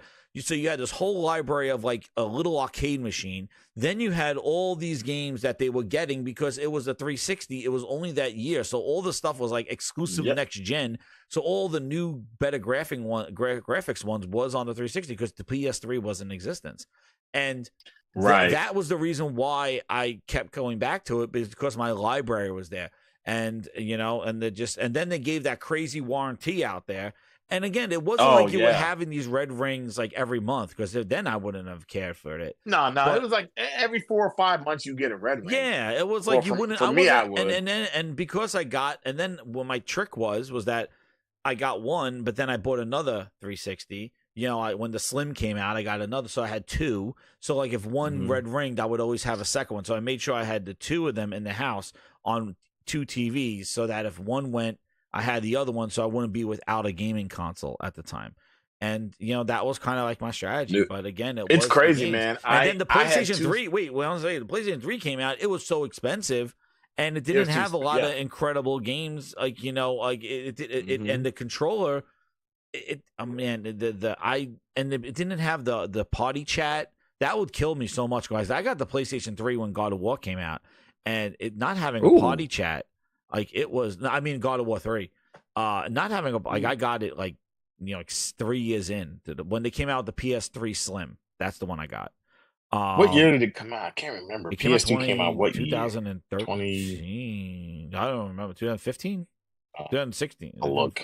Oh no, 2006. The 16 and the other one was the. So 2006, yeah. Okay. Yeah, 2006. But like, and and then they even did the Grand Theft Auto. And then the other thing too was that Xbox was making a big play when PlayStation came out. Xbox was making a big play to get the games the same day, and they were able to do that because they had that install base. They had that whole year head start. They had 10 million by the first year, and the thing is that they had that install base. So Sony was slowly moving its PS2 to the PS3. The PS3 was expensive, and the PS3 didn't have a whole bunch of games. That Giant Enemy Crabs, they were kind of like just outpriced. So Microsoft had, well, I'm going to say like Xbox had kind of like another extended year into that. You got your PS2 3 years after it came out? Something like that. Yeah, I got my PS3 in 2008 when Uncharted 1 had already been launched because I saw it demoed. And I remember, I think Uncharted, if I'm not mistaken, Uncharted 1 came out in 2008, I want to say. It came out a year after the PlayStation or 2 years after the PlayStation. And when I saw that game, I had never seen anything that looked that good. And I had just bought a new Sony Bravo 1080p TV. It was like semi-flat screen. And I had never seen anything look that good. So, a lot of people like you. They switched to PlayStation because of the Red Ring of Death. Red Ring of Death is what made me switch. Yeah. Yeah. Red Ring is what made me switch. And games like Uncharted, that made me stay. That's what happened, Frog. For me, the 360, I got the Kinect. I was doing that kind of stuff. But then near the end of the 360, they were going to like more of that casual, that Kinect and Kinectimals and all. And then PlayStation had Uncharted. It had God of War. So that's why I was interested in PlayStation, because Microsoft kind of stopped making the games that kept me there, like Gears of War Judgment. I'm like, Judgment, that was like an offshoot of Gears of War made by People Can Fly. And I'm like, so we're getting like Gears Judgment, but we got Kinectimals and we got Waggle and shaking our hands and doing all these like, all these avatar things. And it got very, very kiddie and family-ish and then I was like, you know what? PlayStation got a whole bunch of crazy games. Let me go get a PlayStation. Now I stayed and played a whole bunch of PlayStation games, but the problem is that the people I gamed with, like we still had those Call of Duty nights. We still had those Halo nights. See, so I had to go back bought another Xbox 360 for Call of Duty. Because I had Call of Duty. I had a group that I played with every night. We would just Call of Duty. And I'm gonna tell you this, Jez. This is gonna sound really crazy. I had two PS3s, and then I bought another 360 because I didn't know Call of Duty was on PlayStation because it was always advertised on Xbox. When I found out it was on PlayStation, I was like, oh, and it's free. I can play for free. I don't have to get online. Man, I was like, okay. So I didn't really find out that Call of Duty was free until like Modern Warfare. Because that was the other thing. PlayStation 3 was online for free. Heavenly Rain, I had that one. I had Heavy Rain on that one. I own that. That was one of the games I got with it as well. Yo, shout out to Mash for the 10 gifted Gaming Grinders VIPs. Thank you so much, Mash. I really appreciate it, man. We got Roberto Max, Beyond RPG Gaming, Heath Stevens, Jim D, yo, D-Hawk, D-Dawk, 201 Atmosphere. Enjoy your new VIP members. Hit that like button, share it out, and also too, we had a new members video last week. You could check that out for something I'm going to talk about next. But definitely, as your new VIPs, you got all access to some music and also some cool videos. Ask the Gaming Grindhouse you have also with the VIP. And thank you, Mash, for handing those out. I appreciate it because now people have more content coming their way as VIPs, not only emojis but also videos as well. People are destroying their Xboxes. This is pretty funny. This is so funny when Microsoft made this video, like bashing themselves, talking about all their mistakes and stuff. They make it look like, oh, we're so transparent. We'll tell you all the stuff that happened. Dude, while people were doing this shit, you were collecting checks, dude. Snoop Dogg is dissing your ass. Throwing 360s off of that thing. Oh, my God. Wildness. Faulty hardware. But again, it was, and this is where I think people kind of, it was the community thing. Like you got these gaming nights that were built up, the 1 versus 100s, the Call of Duties, the Halo nights, things like that that kind of made you go back to Xbox, keep going back. That's where your friends were. Like, people were playing on that thing. And when you went to the PlayStation 3 and playing on there, it was kind of isolated because there wasn't that party chat. There was no, I didn't have that. You talk to the people just in the game, and then it's like, hey, I want to play another game. Well, you just didn't. You can't join with those people and get in a party chat and say, yo, let's team up and do this.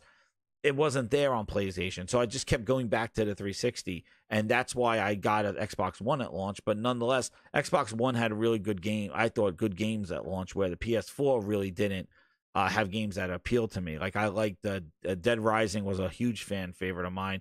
Killer Instinct, so that's why I got the Xbox One at launch there. So that was kind of like that made me buy an Xbox One at launch. Killer Instinct is the reason I bought Dead an Rising.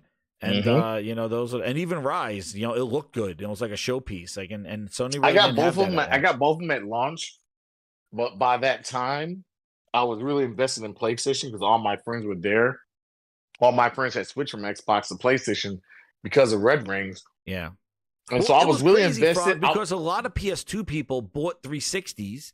Because I know my brother and his friends were all PlayStation, and then they all bought 360s, and we all played Call of Duty on that. Yep. And then right when the 360 got the red ring, they went right back to PlayStation. Yep, that's exactly how it happened for me. But they came for a little bit. Like, Microsoft got them. They just couldn't keep them. They couldn't keep them because the faulty hardware. And then the bad messaging with the Xbox One just destroyed every goodwill that, they were already teetering. Microsoft was already teetering on trust with the red ring and all that other shit. And then they did the whole entertainment TV, and they just lost the rest of the crew, and everybody went to PlayStation 4. It went right back to it. That's what happened with me. I went from Super rubber dub. Oh my I God. went right to the 360 from that PS2 GameCube era. Yeah.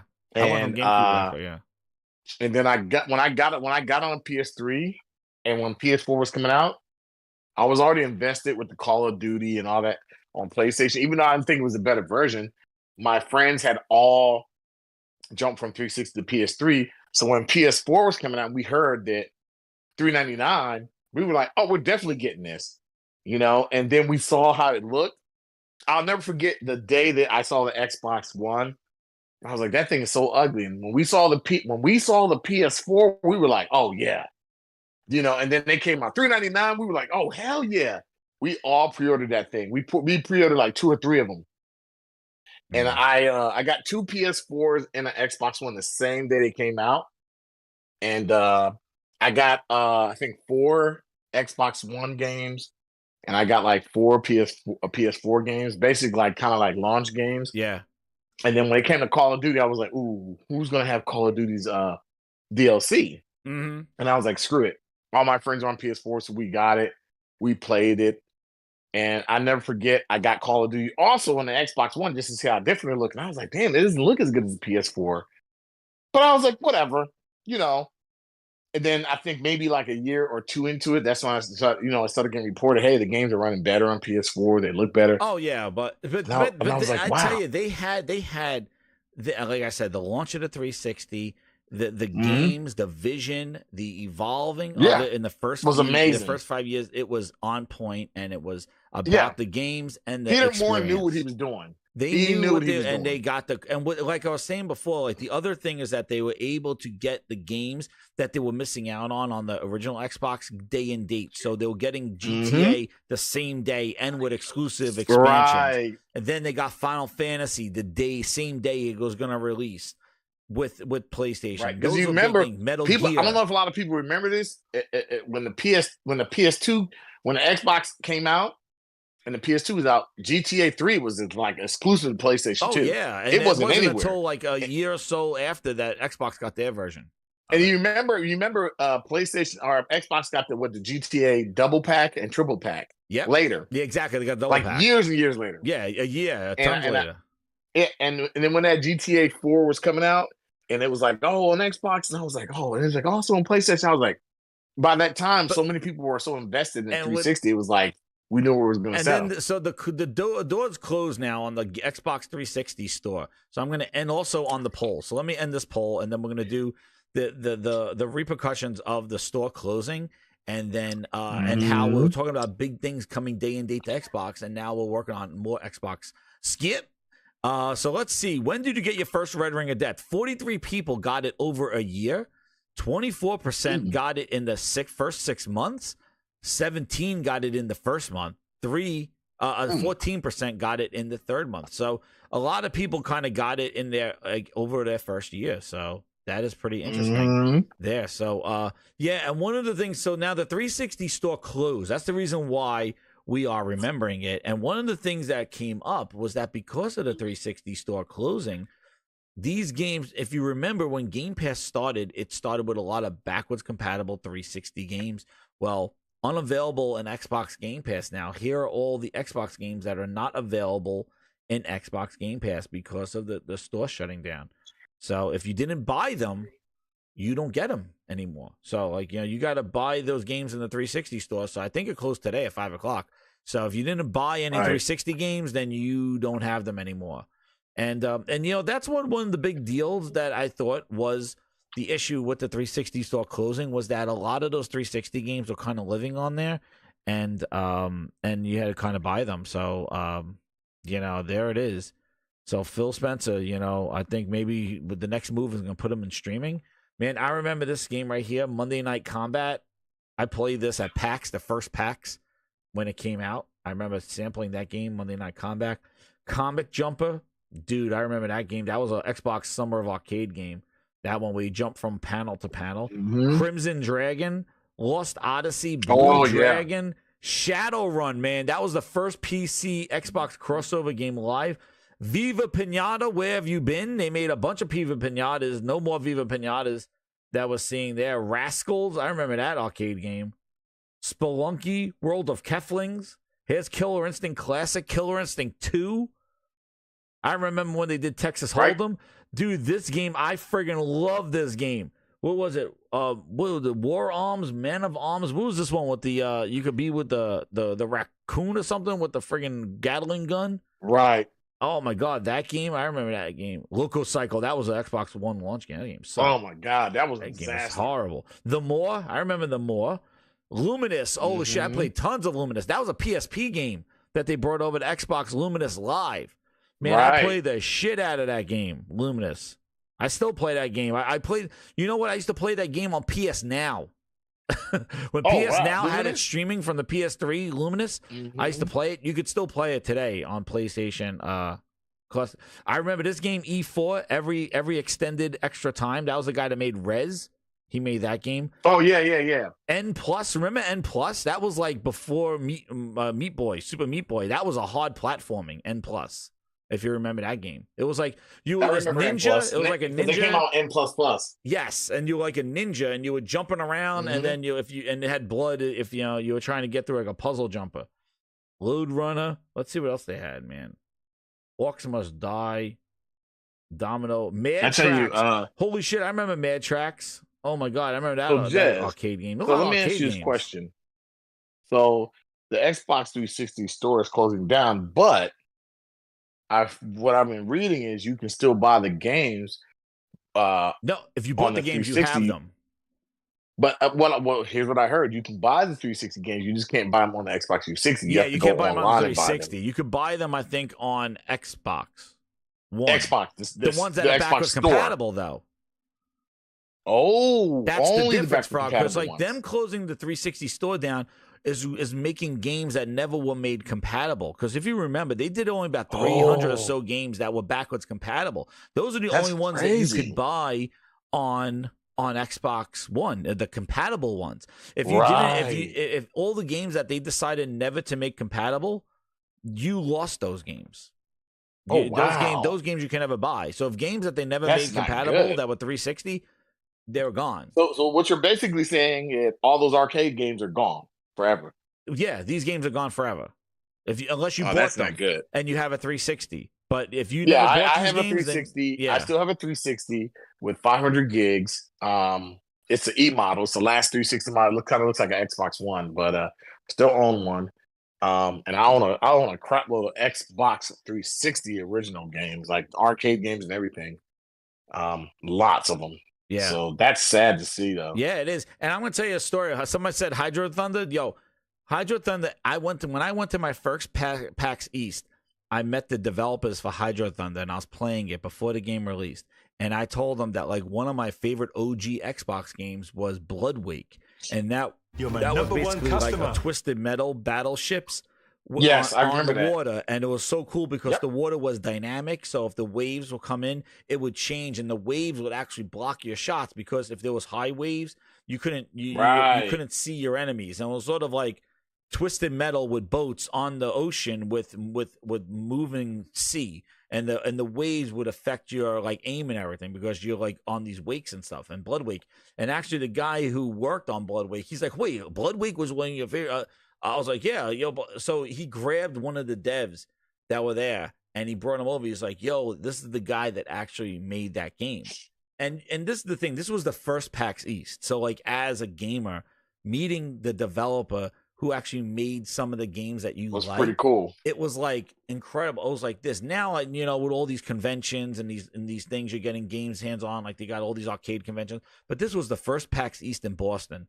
And I was getting hands on this game before it released, and I got hands on Crackdown 2 before it released, and like it was just like an experience because this was like E3 that I was never gonna get to came to something that I could play this stuff. And when did you ever like, get to E3? The guys like when you were playing, I got to outside of E3. I drove around outside of E3, but I couldn't get. Never got to E3, man. That was my goal to get to E3. But, you know, in 2010, 2010.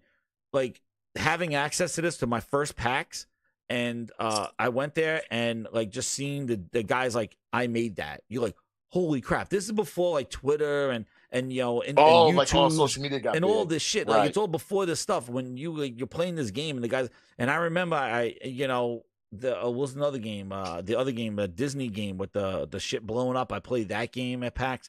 Just having access and hearing the guy that worked on Bloodwake, I was like, holy crap. I'm like, that's like one of my favorite games. Like, yeah, I worked on Bloodwake. Now I'm working on Hydro Thunder. And it was just so like crazy because it was so novel back then. Now, you know, with Twitter handles, you talk to devs and stuff like that. They weren't as accessible back then. Like you weren't talking to people, you know, face to face nonetheless, and playing games before they released. That was like, oh my God. And no media pass needed. It was just PAX East. Yo, Kazuhiro with the 10, he goes, wasn't the reason why Game Pass was created because there were first-party game sales were horrible. Now Phil makes you pay $20 for 360 games. Glad I had gifted physical 360 games. Yep. Dude, they're all over the place now. Like this whole game preservation and all this other shit, like, I don't even know what the hell they're doing now, dude, with all their stuff. Like, you know, they say a lot of things and don't do anything about them. And speaking of Skip, per Xbox Skip apparently is getting addressed per the blogger. I don't know if you heard this, Frog, but per the blogger, apparently they're trying to address the MT framework because, you know, the blogger heard this. So per Bootleg, True Virgil's favorite fan, the Bootleg Jez says that Xbox is in discussions with Capcom to resolve Xbox not getting the Xbox Skip. Go for sons. Skip. Yeah. But Skip. Where you go? Skip. you know, the guy that's not media, Skip, is the blogger is saying that they're working for Xbox skipping issues from old MT framework engines, and that's great. Listen, we also have it's a rumor, said that they're working on with Capcom for the MT framework issues. Well, I decided to use my own sources since I'm not a blogger. I'm a gamer.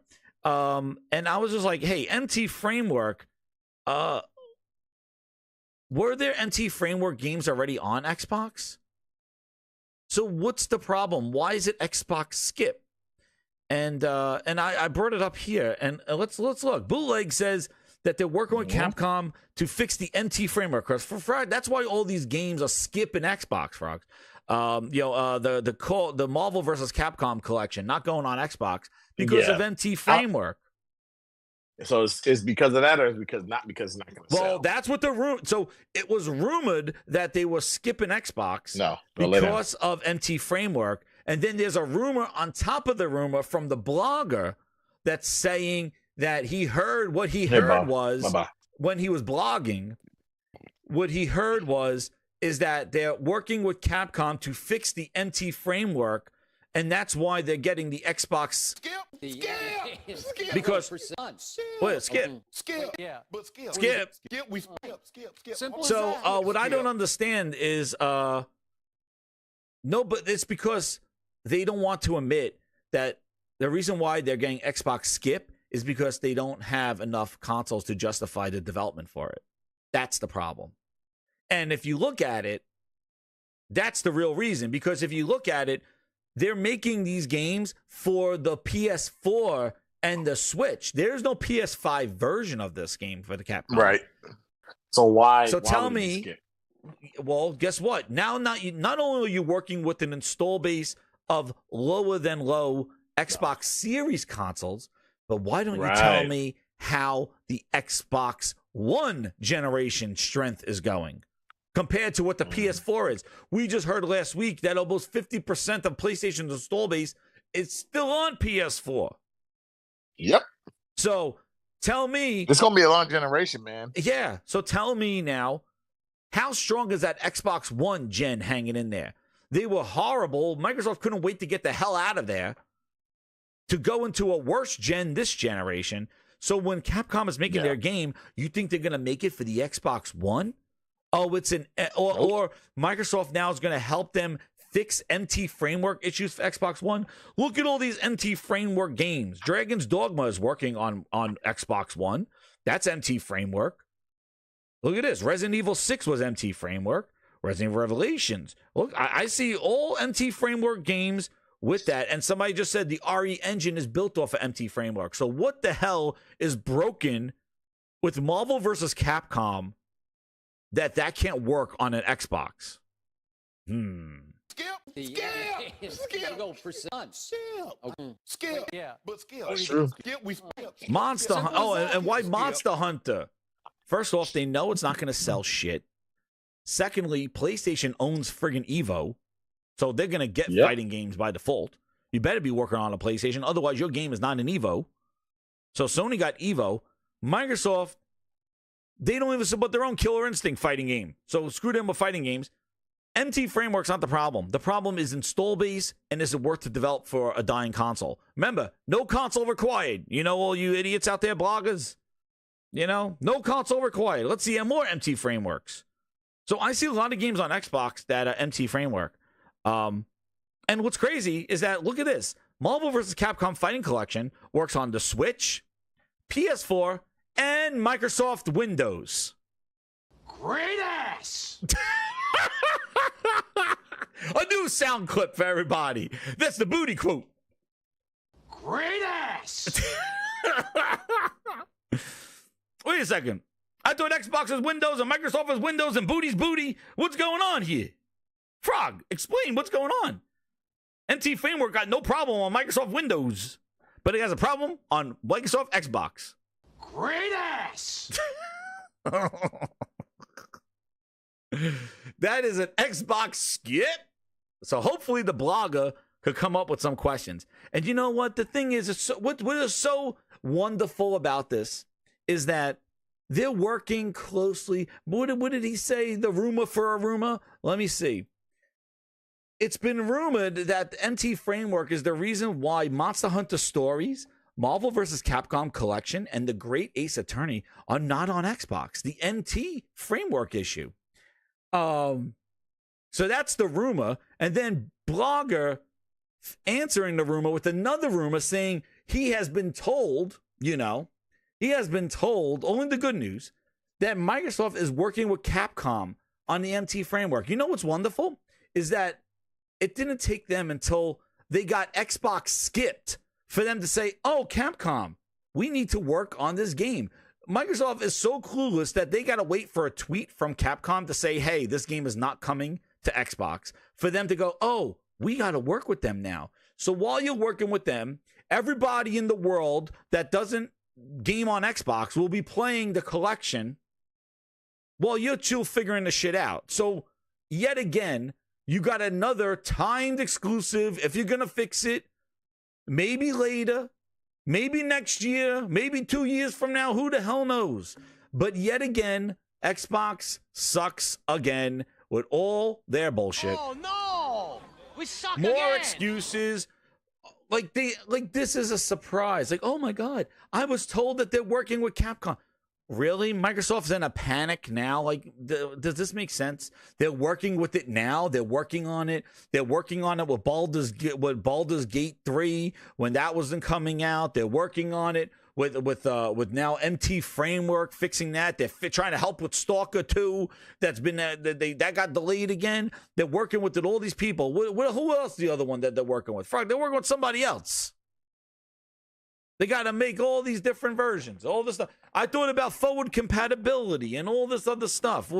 What happened? I thought there was Xbox One games with smart delivery just work on Xbox Series consoles. What happened to smart delivery?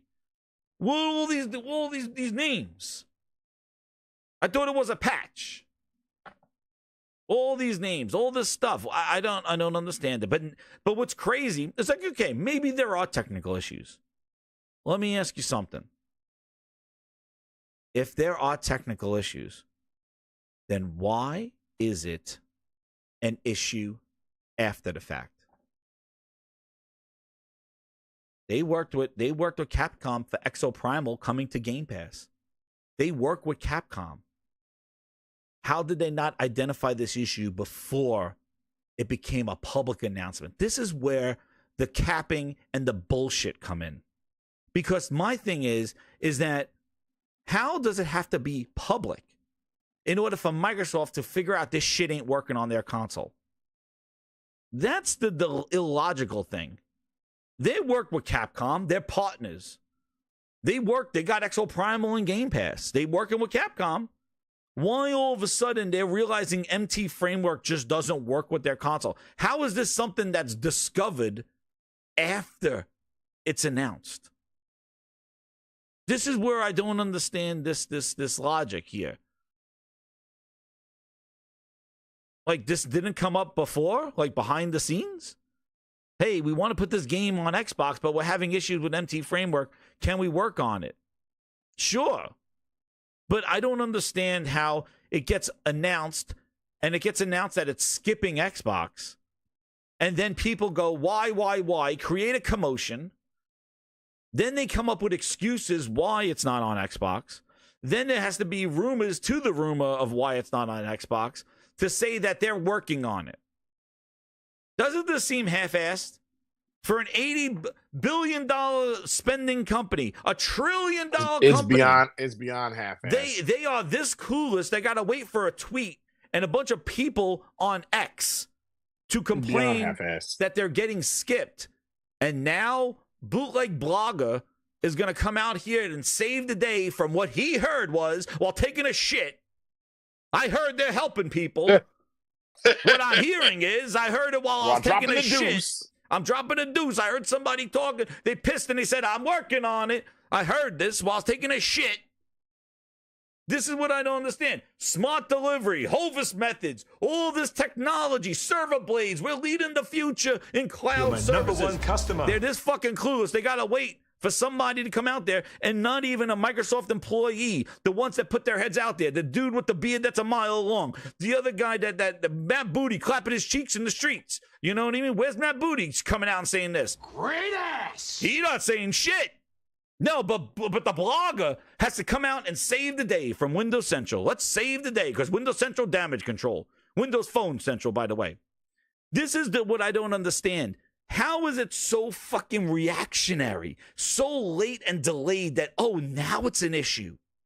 The fuck were you when you were talking about Exoprimal? Where was this issue? You didn't know that they were having issues with the MT framework and they potentially going to skip your console? Shit, you didn't know this? Nobody knew this? You didn't know? Skip. Go for sons. Like, if that's how clueless you are, you turn it into a PR fiasco. It's a stupid the tools, yeah. They said they needed tools since launch. MT Framework added to the toolbox.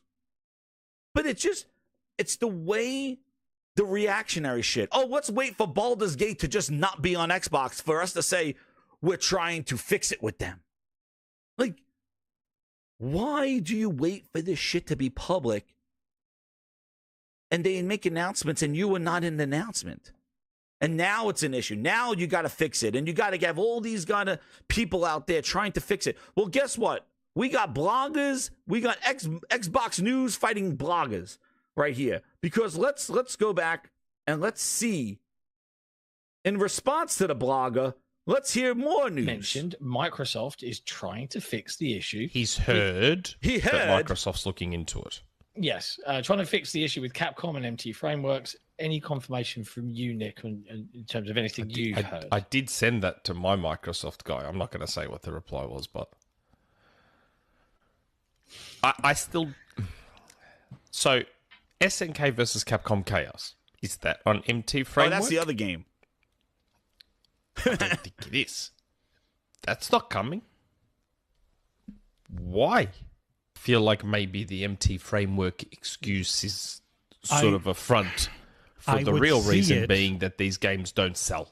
They're not coming because of MT Framework because it's not worth the money of fixing MT Framework. That's what I'm saying. So the core foundation of the problem is the number of copies that sell. So if these games were selling millions of copies, then they would do it, wouldn't they? Because it'd be worth the money investment.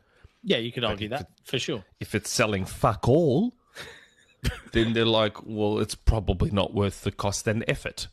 Yeah, and the problem that creates for Microsoft is one of like a sub-quality brand. You took the words right out of my mouth. It must have been when you were bullshitting me. You took the words right out of my mouth. Exactly. It's getting skipped because Capcom's sitting there going, okay, where are we putting this game? PlayStation, Switch, Windows, Steam, Xbox, and they go, Ain't nobody got time for that. There you go. Somebody at the round table. Capcom's like, Ain't nobody got time for that. Ain't nobody got time for that. Ain't nobody got time for that. That's the answer. And and this is what I mean. How reactionary. Oh, it's the MT Framework that they got to fix. And how, dude, while they're fucking fixing, the world is playing the game. You're old news. Oh, it's coming to Xbox finally. February 2025. Who gives a shit? The fucking world is playing the game already, Microsoft. There's only one. Who fucking your old news? And I'm gonna spell it out for you. Like, they're shooting down the blogger. The blogger has no facts. He asked, this is what I love about Xbox, dude. They got Xbox dudes and all the hiding and shit. They got their sources and and I love this is the same shit that happened with the whole games going to PlayStation and shit like that. It was like, who had the better sources? Who had the insider that knew more than the other insider? It was hilarious. It was comical watching people trying to get the news from their Microsoft contacts. But here you go again. Here we go. Blogger trying to do damage control, saying it's the MT Framework. They're working on it, giving that hopium bullshit. Who cares? It's not there when the world is playing the game. When everybody's playing online and playing Marvel vs. Capcom 2 and 3 and all 1 and all the classics, and then SNV Chaos and all the SNK Chaos, and everybody's playing it, and it's all out there, even people on the little old Switch, 12-year-old fucking console. Great ass. Getting this game. The friggin' Switch. But 2 generations of Xbox. It's... Skip. Make this make sense. Skip. Yeah. But skip. Where you skip, we skip. The Nintendo fucking Switch is getting this game. The Switch.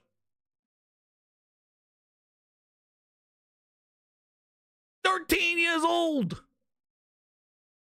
The Switch is getting this friggin' game. But 2 generations of Xboxes. the 1, the Series, the S, the X, the 1X, the 1S. It's skip time because of NT Framework. They got NT Framework working on the Switch, an NVIDIA chip X1 that was in a friggin' Android Nexus 7 tablet. We're streaking. We're going up through the quad to the gymnasium. Who's streaking? There's more coming. Tell me, Frank, why? Everybody's doing it. now. The Switch sells bajillions. That's why it's working on a Switch. That's why NT Framework works on a Switch, because the Switch's install base. The PS4 install base. That's why that shit's working on a PS4.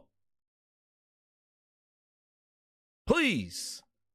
But a little old Xbox, it's working on your friggin' Windows system. Oh, but it can't work on a Series con. I don't know what's going on with Xbox. Dude, then you built a fucking bootleg box. This is what I don't understand. Why is everybody having problems with Xbox consoles? Why are all these devs having issues with optimizations and frame rates and MT Framework and the tools? What the hell did Microsoft build? They took a shit in the box and slapped guarantee on it. And no, not guarantee, Game Pass. They took a shit in the box. They said, oh my God, open up that Xbox. Here we go. Open it up. Open it up. Booty, get over here.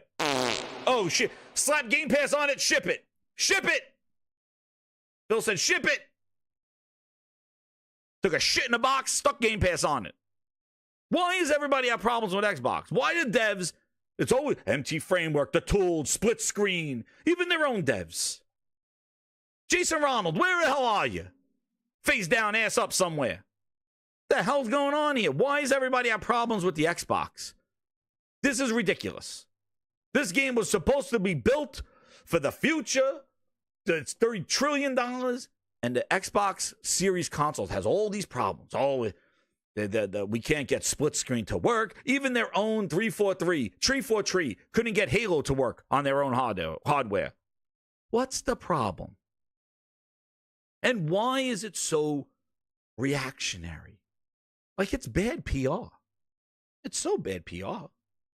How the hell you get it announced just not on your platform? Your install base goes in an uproar on social media, and then you got to have some damage control blogger come out and try to pacify the situation, going, Xbox is working on it.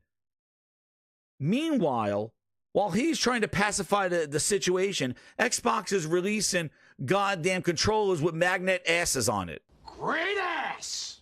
For Wolverine and Deadpool movies. Nobody from Microsoft, with all their social media and all their bullshit influencers out there, they're not like, guys, we're working on it with Capcom, stay tuned. No. It's what I'm hearing is, while I'm taking a shit, is that's what you're working on. From Bootleg Damage Control, who said games will never come to PlayStation, that was just hopium. Well. Move on. Nothing to see here. Please disperse. Nothing to see here. Please. There. Magnet asses. Nobody from Xbox came out to talk about the framework and the issues, and maybe we're going to fix it, and that's the reason why. Nobody even validated that excuse. But we're seeing games skip Xbox, and it's not all technologically based. That's the problem. The problem, and then, yeah, just like what Mash said, he thinks it's the lack of prioritization because of low sales. Exactly, Mash. That's the real answer.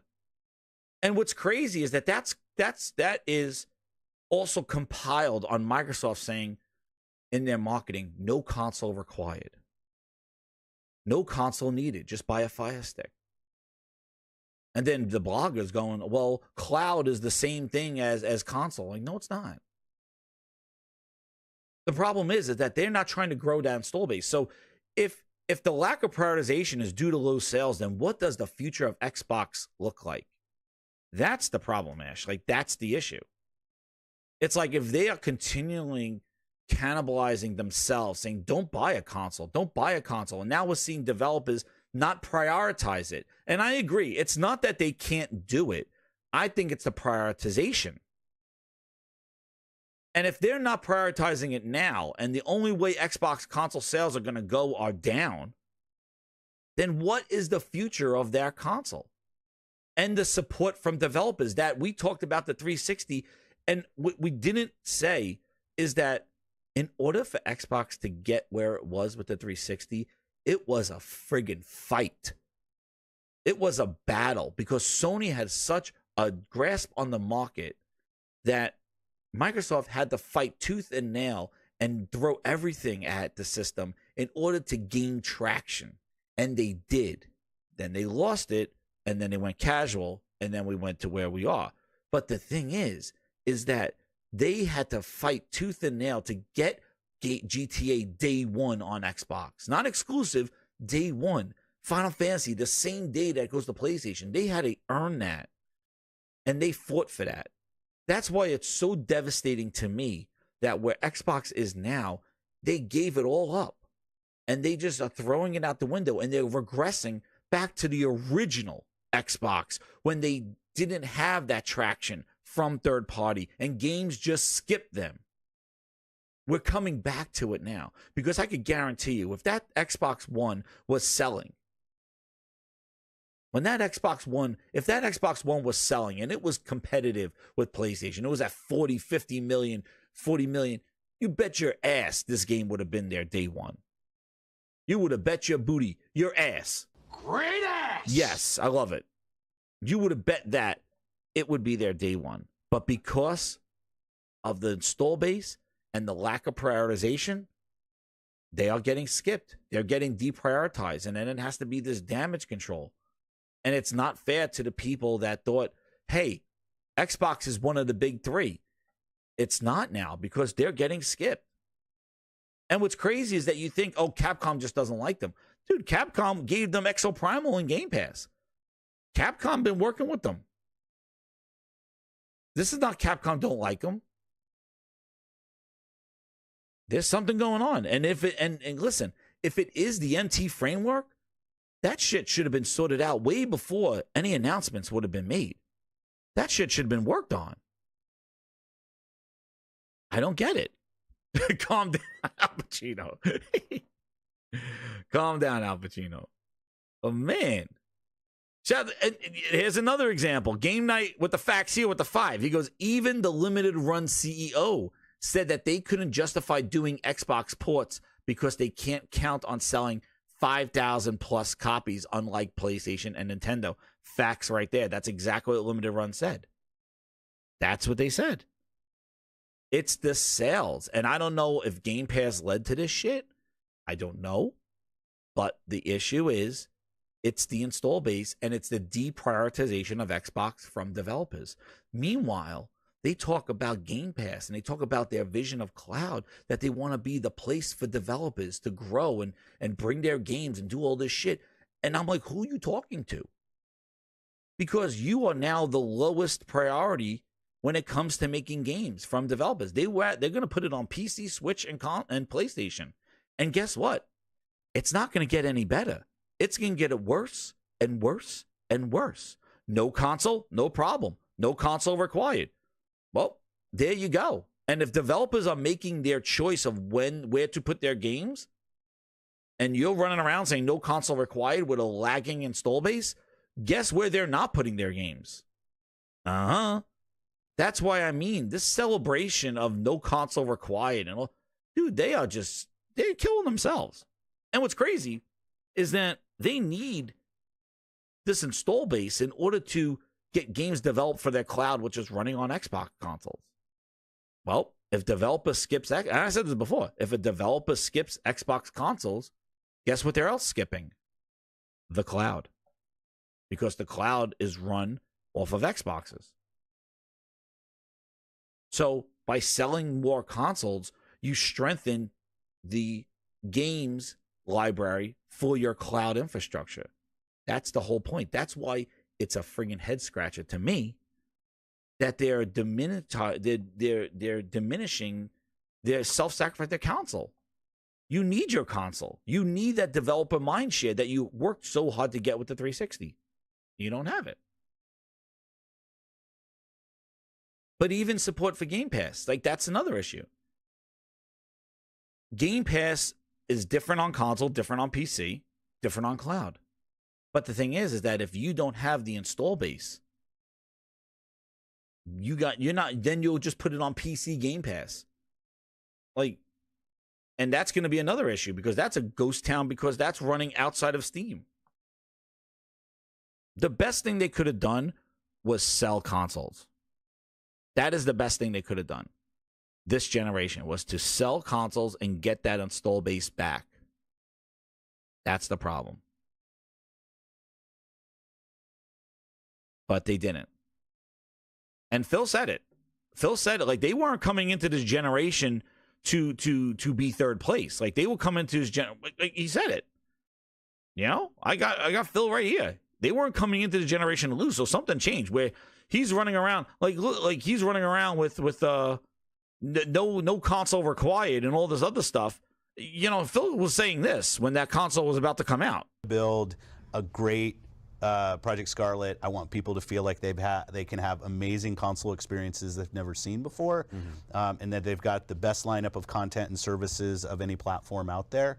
And we're totally focused on that. And I know we have other things going with like coming to PC and xCloud, but I'll say that, you know, being a leader in console is something that the team is committed to doing. And that's we're not building this program to try to aim for second place. We were going to build it aiming for first place, and that's what I want to hit. One of the other things. So he wasn't coming into this generation saying no console required. It's all about cloud. No, he was coming into this generation to win, to be a leader. And that vision didn't happen. All the people working on it, it didn't happen.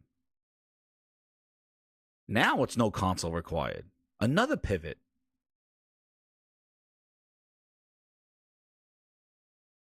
So, I don't know.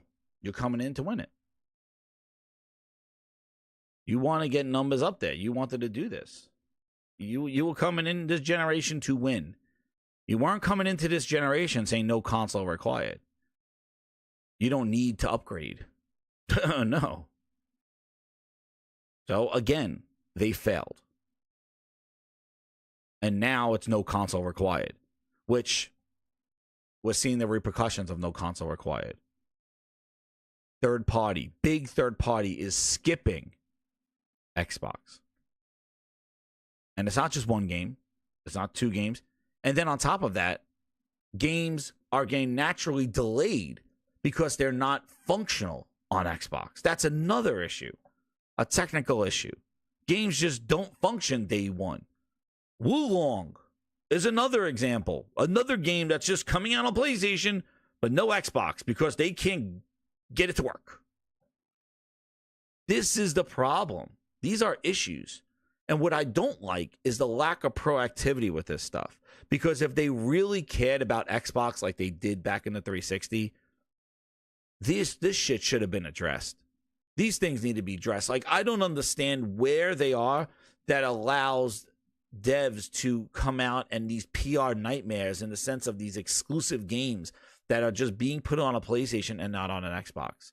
And then it's all this kind of damage control and we're going to fix it. We heard you. And they don't even say it. It's the rumor mill that kind of protects it. How? Makes no sense. And that's what grinds my gears about it. You got two grinds my gears tonight. Hey, I got another one coming. I don't know, my voice isn't going to handle it. Game Night with the 5, he goes, the Xbox One total sales were 58 million, according to that of ID at Xbox Slide in Brazil. It took them 7 years, and the PS5 did that in less than 4 years. Exactly. The PS5 is over 60 million. Less than 4 years. 7 years to get to 58 million. So tell me now, if you're making a game now, you're going to put it on the Xbox One? No. And if you're making a game now, the Series X, the Series S, you're gonna put it on there when you got a PlayStation sitting at 60 million, a PS5, you got a PS4 sitting at 120 million install base, and then the 60 million PS5 could play on it because Sony, I I guess, did better backwards compatibility than Xbox. Is that what we're saying right here? That Xbox, that Sony PS4, PS5 is a better. Was Cerny right again? Did Cerny do better backwards compatibility that the PS4 games just work on PS5, but Xbox with smart delivery and all that other shenanigans, it's the smart delivery, the Hovis method, Xbox One games and Xbox Series games and upgrade and just connect to the internet and we'll find out what you're playing on. All this bullshit. I guess it all is bullshit because the devs don't like it. The devs are not using it. They got to make next gen versions of a game where the Xbox, the Switch and the PS4 play it fine, and you can play on PS5. But You're Xbox, my number one customer, needs a whole ass thing. Please. Mash with another 10. Yo, thank you so much, Mash. I really appreciate it, man. I know it's good reminiscent of the 360. It grinds me up, man. It's very frustrating to me to watch because you say you play on Xbox. Mash knows how we got to that 360 was a tooth and nail. It was a fight, and Peter Moore led that charge. It was a battle to get legitimacy against Nintendo and Sony. Microsoft fought their ass off and got there. And to watch them just lose it all drives me crazy. It drives me insane, considering it's not even like we have a whole influx of like new people. Phil, the guy who lived it, can't even fix it. It's crazy. It's insane to me. But again, it's all bad PR. And they don't care. I don't get it. Like they just don't care about their Xbox image. I don't know. Because it just seems like a PR nightmare. And speaking about the past, if you just got a new member, perfect segue here by MASH. If you just got a VIP, there's an exclusive video for VIP talking about this super console that has all games back from the old school arcade Atari games to PS2 games. And it is called the Console X5 Pro that I just got last week. And I just did a whole video live with the members on it, going through all the games. We played a bunch of old school games, watched it, and it's basically, I got the link in the article there where to get it. Again, I bought this and I shared this with the members of the Grindhouse, and it is awesome. I've been addicted to it, and actually playing this thing, just to kind of show you some of the games that are on there. Like you got PlayStation 1 games on there, you got PlayStation 2 on there, and it is and the video is there. I have almost a 3-hour video going over it. And if you got a new membership, enjoy the video, check it out. It was an awesome show, and just playing all these cool games here. So definitely, I played Destruction Derby, dude. Oh my god, Destruction Derby was awesome. But shout out Steven Leon with 10 more members. Give it to him. Give him that content, dude. It's great. It is a great thing. Thank you so much, Steven Leon. I really appreciate it. Give it out the love, the Grindhouse love. And yeah, I've been addicted to this thing. I've been playing all these old school games, and it kind of triggered. It triggered the Grindhouse. It made me go on a rant, which I'm going to go just to think about and chat with everybody here on this one. Man, remember this Psygnosis? Remember them? My goodness. Remember this game? And the game runs at 60 frames. Dude, this thing's an Android box, and it has all the stuff on it. But check out the video. It's friggin' awesome. And I'm, like, addicted to it. I've been playing. It just brings back so many memories of it. And the games run smooth, and it runs really well. Dude, Destruction, I played this friggin' game when I first got my PlayStation. Man, it runs so good. And it has all the scales and stuff, and it really runs really well. But it's on Amazon.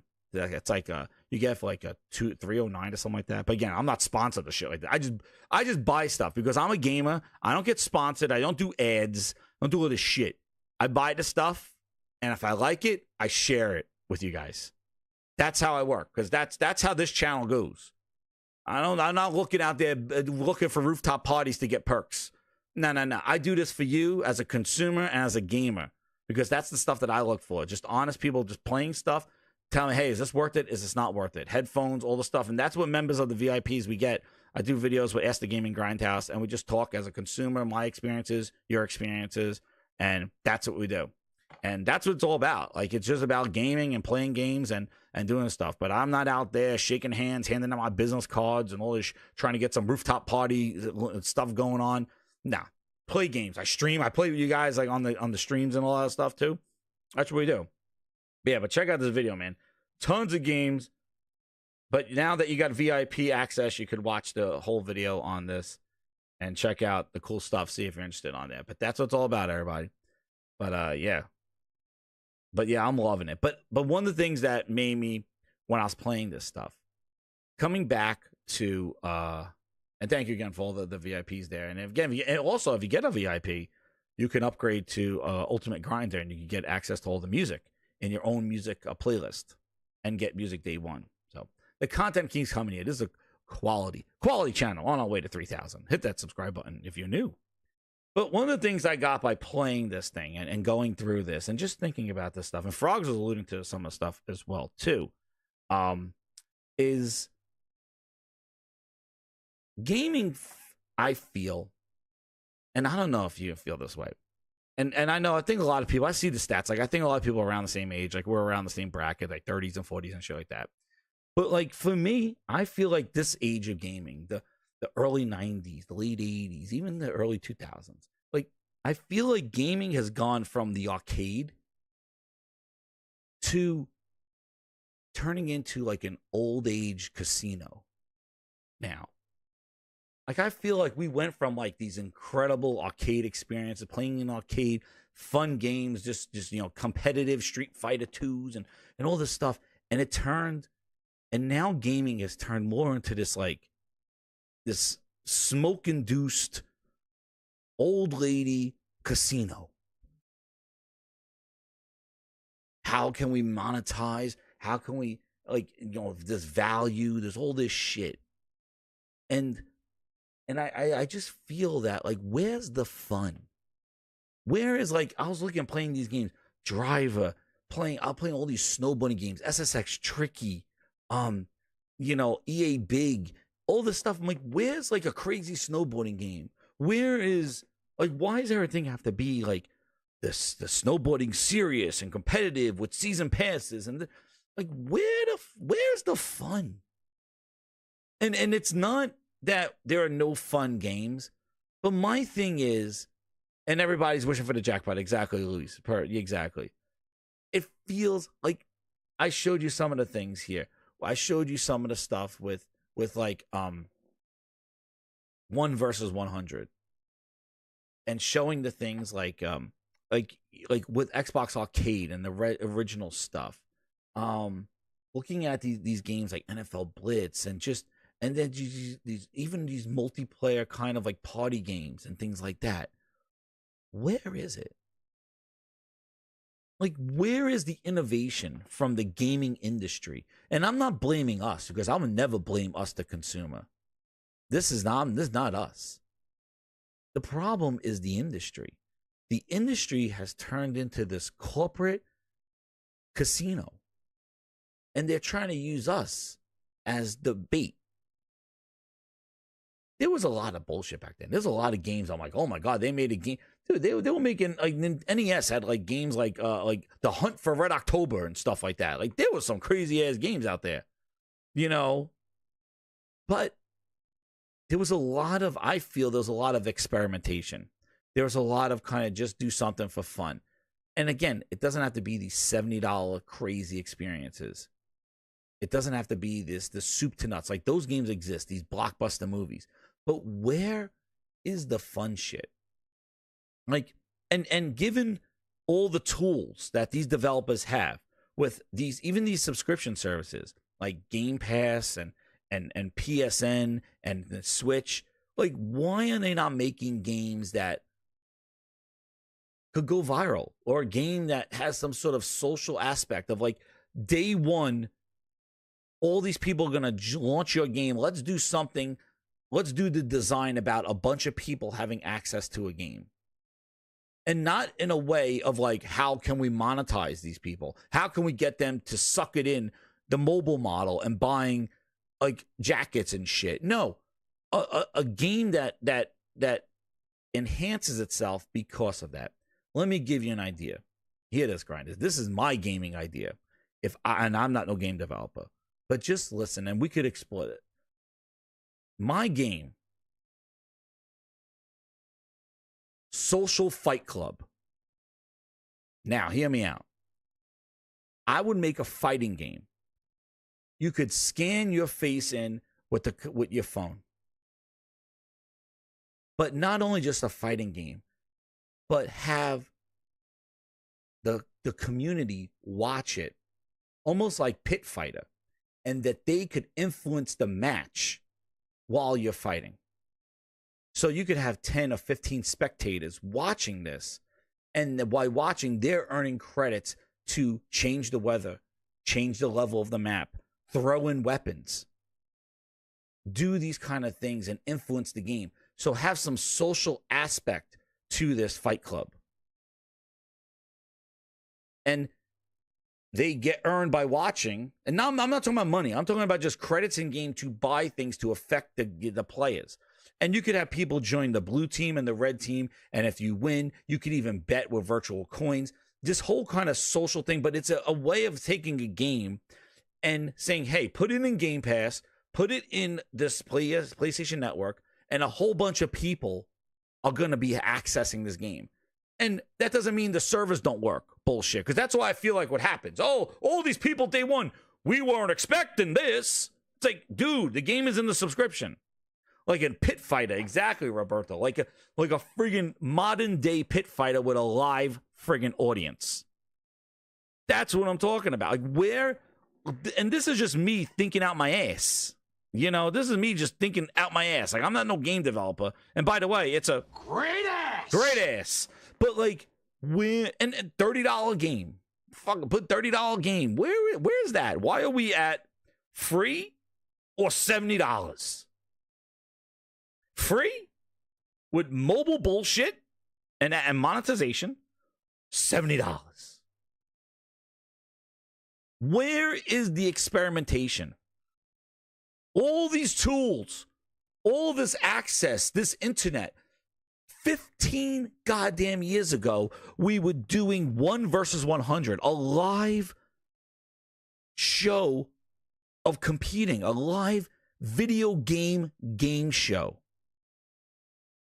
100 people versus 1 person in the community. A live show with a host and real prizes. They were sending out gift cards. You could just send to, oh, well, hey, oh, there's your gamer tag. Okay, good. We're going to text you a code for $10. Congratulations. You won real prizes. Celebrity deathmatch. Yeah, right. Like you have this access, this ease of instant gratification. Why are people not taking advantage of this in game design? And I'm not talking to VR. VR is its own thing. VR is innovative. Yes, Hooked, I agree. And it is on sale, by the way. $350. That's the price it should be. $350. But the problem is that I feel like PlayStation first party VR representation is bullshit. I think that they dropped the ball on that one. Almost reminds me of PSP. I'm sorry to say. But that PSVR 2, as cool as it is and incredible as it is, the tech, I feel like Sony's first party and support for that was almost like PSP level bullshit. Where they dropped a couple of games at launch from their one game or so from their launch games, one game, a couple of games, that shooting game, they shut down the studio, and then they just abandoned it. And now they said, okay, yeah, put all your goddamn, put MetaQuest games to it. That's where I feel like the PSVR 2, that was definitely, I love the tech, I love the VR, but I feel like Sony dropped the ball with first party support. They did. And also the lack of backwards compatibility to the first one. They should have ported more over or done something like that. I'm sure it blows up. I mean, the Vita? No, the original PSP, Josh. The one that turned into, well, the Vita, too. The Vita had a great lineup, but they abandoned that. But the original PSP, man. With those memory cards, they had some kick-ass lineup for that original PSP, and then basically it became big in Japan. And then the Japanese games got ported over, and it turned into basically a hacked PSP. From my experience of it.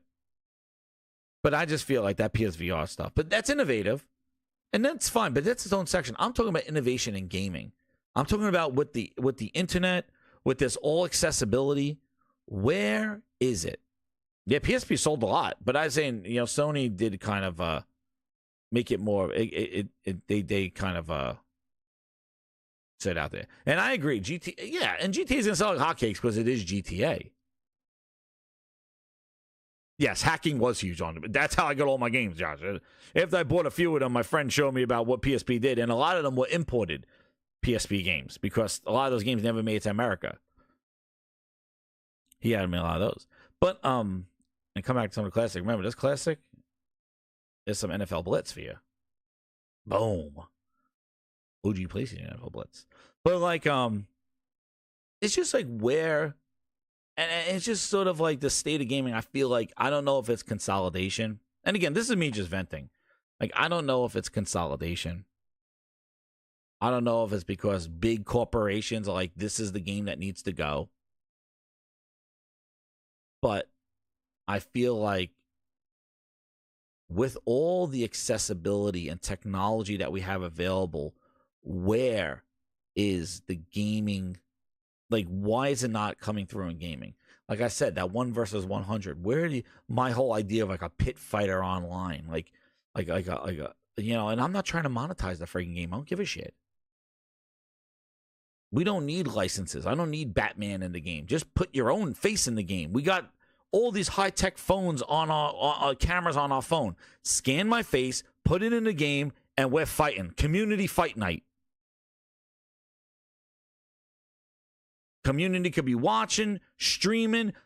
Like, dude, how the hell do I come up with some crazy idea like that and nobody's doing it? How? And then here's the best football game ever since Madden. Talking about consolidation, this is what consolidation did to Madden. This was NFL 2K. Look at the smoothness of this friggin' game. NFL 2K16, 2K5. Look at what Madden, and then after this thing whooped its ass, EA bought the NFL license, and we never got another one like this again. Thank you. Consolidation, exactly. Another issue here with licensing. People were competing to have the best sports game for the year.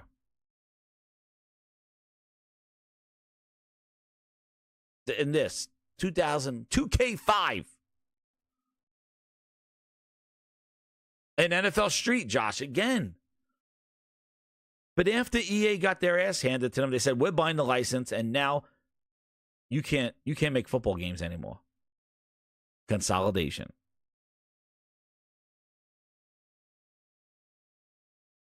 They bought the license and said, no more competition. We're going to do all the NFL licensing from now on. And that's it. Incredible. Incredible.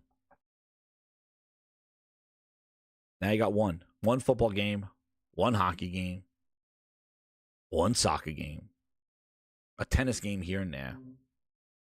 Where is everything? Where is it? I go back and I'm seeing these games. I'm like, yo, there was tons of shit. Here's another little classic, Grinders. I'm giving you a little preview, VIPs. If you want to be a VIP, look at this classic. Why? With online and all this stuff, where are these things? Where is a crazy amp snowboarding game, SSX Tricky? A crazy skateboarding game, a fun arcade basketball game.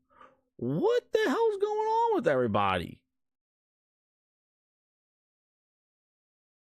What are we doing? Is it really sales? Is it really? But it's not even about casuals. Dude, I think casuals will be more appealed to this kind of basketball than one where you got to manage rosters and trades and injuries and shit. Casuals?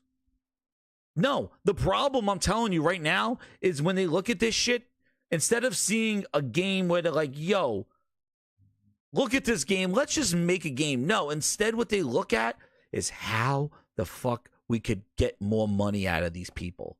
They look at this like a friggin' slot machine. That's the problem that I grinds my gears about it. They're not looking just to make a game for everybody. It's not about casuals. It's not about hardcore. It's about how do we take this game, this thing that we're making, and how do we get more money from people? Oh, you see that basketball? Let's turn it different colors and put it in a battle pass for them. That's another way to get money out of them. Let's take those jerseys. Let's see these courts, that background. No. Let's make it day and night cycles, but we'll ship the night cycle later this year in a battle pass. That's the fucking shit that they're doing that pisses me off. Just make a goddamn game and people will buy it. Stop trying to monetize every goddamn fucking thing. And that's where the problem is, because they're looking at this and going, yeah, that's all right. Oh, well, what can we do? Oh, well, you know what? We'll drop characters. We'll drop new people every month. Oh, yeah, we'll add people later. We'll put them in a pass. We'll charge $10 for them, and we'll hopefully get a service game. That's the problem. The brain, the mentality is corporations took over, and now they're like, hey, mobile gaming did it. Why can't we do it? And that's why we're getting the bullshit, because instead of just making games for people to play and entertain and engage, they're trying to use these things like slot machines. That's the problem. They're trying to use this stuff as a friggin' slot. Instead of an entertainment product, it's a product of like glitz, glamour, neon signs. How do we get more money out of their wallet? We'll get them in the door, and then we're going to try to pay them. So every friggin' game aspect has to be monetized. Or how do we make money? Because the price of entry is not enough anymore. Well, guess whose problem that is? That's your problem, not my problem. You decide on budgets and making games. If the game is too expensive to not cover a sale, then you got a problem. That's your budget problem. That's not my budget problem. That's a you problem. And you better fix it. And not fixing it by trying to expect to get more money out of me after I buy the friggin' game. Because that is uncertain. That is not guaranteed. And this goes to back what Frogs was saying. A game like Concord. I like Concord. When you put a game out that's just multiplayer, that game is going to live and die by the multiplayer. Nonetheless, it's a competitive shooter. Now you isolated your market twofold. You got people that just want to play multiplayer, and now you got people that maybe don't like competitive shooters. They maybe want to do a PvE, or they want to do some sort of co-op. Well, guess what? You got rid of them. So no co-op, no PvE, no campaign, just people that like competitive multiplayer. Now you isolated your market. Now you just put a multiplayer game out there. That game is going to live and die by the community. Now think about it. If you would have put a campaign in there, and you would have put a single-player campaign with some story, some great kind of set-piece scenes, some cool things that are not found in the multiplayer, maybe driving a vehicle, maybe a vehicle scene, a space combat scene, or a space combat mission, and you have some sort of innovation and new, unique things in a campaign, now you slap that into Concord. Now you bring in people that say, maybe I don't want to do multiplayer, but now you got people that may buy the game just to play the campaign. The problem is that if the community dies, your game dies. And because you don't have a single player component or an offline component in it, you're isolating that gamer to live and die by the community. That's the problem. And no battle passes. We're the good guys. Oh, bullshit. You're going to find some way microtransaction those people. I am sure those people are going to be like $10 or like 20,000 space bucks that you could grind for. I am sure that's the model. But the problem is, Concord grapes. But the thing is that you isolate this. And when you look at these games from the back, they will have had multiplayer components. They had campaigns. You're not isolating anybody. And again, with social media, your game could live and die by it's dead on arrival. All you need is a bunch of quotes like that from some big YouTubers and some Twitter followers. And guess what happens? Your game is dead on arrival. Whether it's a good game or a bad game, the perception is that it's dead on arrival. Are you going to spend money on it? Probably not.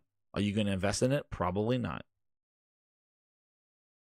And this is the problem that they have in game design and in vision. You're limiting yourself. You have this whole world of people that are playing games. 2 billion gamers. This whole globe. Everybody plays games. But you're fragmenting yourself because you just want to try to monetize and make your measly money back. And I thought and that was a problem. I thought things like Game Pass wouldn't give us games less than. There will be more risk. There's no friggin' risk. We're actually getting less value, less games, and less completed games because of Game Pass. Because of just ship it and forget it, and we'll fix it later because people already gave us the money. Now, there you go. And Lonely Snow, Fortnite does have a PvE. That's what it started as. But again, you can't pick the biggest games like Apex, Valorant, and Fortnite and go, everything should follow that model. See, Lonely Snow, that's the problem that they have. They see the Fortnite and Apex and Valorant. And instead of saying, we are not going to do that, we're going to do something different because that shit's already established. These idiots are trying to make their own Fortnite, Apex, and Valorant. That's the messed up shit about it. Because they see the money that goes to those places, and instead of just letting them be because they are flying pigs, because they are just kind of rarities out there, Minecraft, Fortnite, Apex, they're just rarities out there. You don't go, I'm going to make a Valorant clone. I'm going to make a Overwatch clone. You don't do that. You go, you know what? That shit's there. I'm going to make something different. Maybe I take something from there, but I'm going to do something different and unique and innovate. I'm not going to do the same shit that's out there and go, me too, me too. That's the problem with the fucking gaming industry. They want to be the Me Too's instead of the unique people. And guess what? That's how you grow gaming. You grow gaming by doing something different, by sticking your head out there and doing something different to bring something back. You don't grow gaming with cookie cutter bullshit and trying to go, this is my Minecraft. This is my Valorant. This is my... No. You do different shit and you take risks. If it's going to cost you, then you make sure you got the money to do it. That's how you grow gaming. With unique games and variety. And you bring people in who never would play a game before. Who are you bringing in by doing another Fortnite? Who? We a fucking owl? Who you bringing in by doing another? Oh, this is my Fortnite with battle passes and this and this. Who you bringing in? The people don't like Fortnite. They're not going to play your game because they don't like Fortnite. You're not bringing in new people. Maybe you pull some people from Fortnite and they try it out and they go back to Fortnite. How does that grow gaming? How does that move the needle for anybody? It doesn't do shit. That's the problem. Consolidation and chasing trends. Damasi said it right there. Stop chasing trends. And these are the things that I was just sort of like, I was feeling going back and playing all these old games. And not like Atari shit. I'm talking about like games from like the last 10 years. For 20 years. Just seeing the types of games, the stuff that they were doing. And there was bullshit. There was movie games that were not worth it. Like I said, The Hunt for Red October. There was like friggin' Total Recall, Running Man. All those whack-ass games for movies. Like tack on to a movie, get a game. There was bullshit. I'm not saying that was perfect. There was bullshit out there. But there was a lot of just stuff. Car battle games. Like we got Burnout. A game that's just a racer but had crazy crashes. Where the hell is the evolution to Burnout? A fun arcade racer with crazy explosions, with the technology that we have, the physics that we have. We just get Wreckfest? from friggin' Bugaboo Games. That's it. That's the only people that talk about car crashes. That's it. We got Destruction Derby by Psychosis. Nobody makes fun arcade like crash game. Like, where is this shit? A crazy roller skating game, rollerboarding. We didn't even get a friggin' Olympics game this year. And the only people that make Olympics games was goddamn Mario versus Sonic. And they didn't even make an Olympic game. The friggin' Summer Olympics are here, and then nobody made an Olympic game. Now, I guess nobody gives a shit. But my goodness, nobody wants to take a chance. There's nobody out there with 2 billion gamers and all. Nobody wants to take an Olympics. Anybody. And then you say, who's going to play an Olympic game? But shit, the fact that there isn't one is pretty crazy. Like, that's the thing. And that's right. And when CEOs and shareholders, exactly, they took chances. And nobody wants to make even Mario doesn't even want to take a chance. Jack and Daxter's with Ratchets, platformers. What? Like, I can't believe we're getting Astrobot. But I believe we get Astrobot because people love the game that came free with the PlayStation. That proved the PlayStation, hey, we want a real Astrobot game. Well, thank goodness. Midnight Clubs. Holy shit, I was playing that. Team Fortress. Dude, Chris Coleman, the Orange Box. Where the hell is Orange Box 2?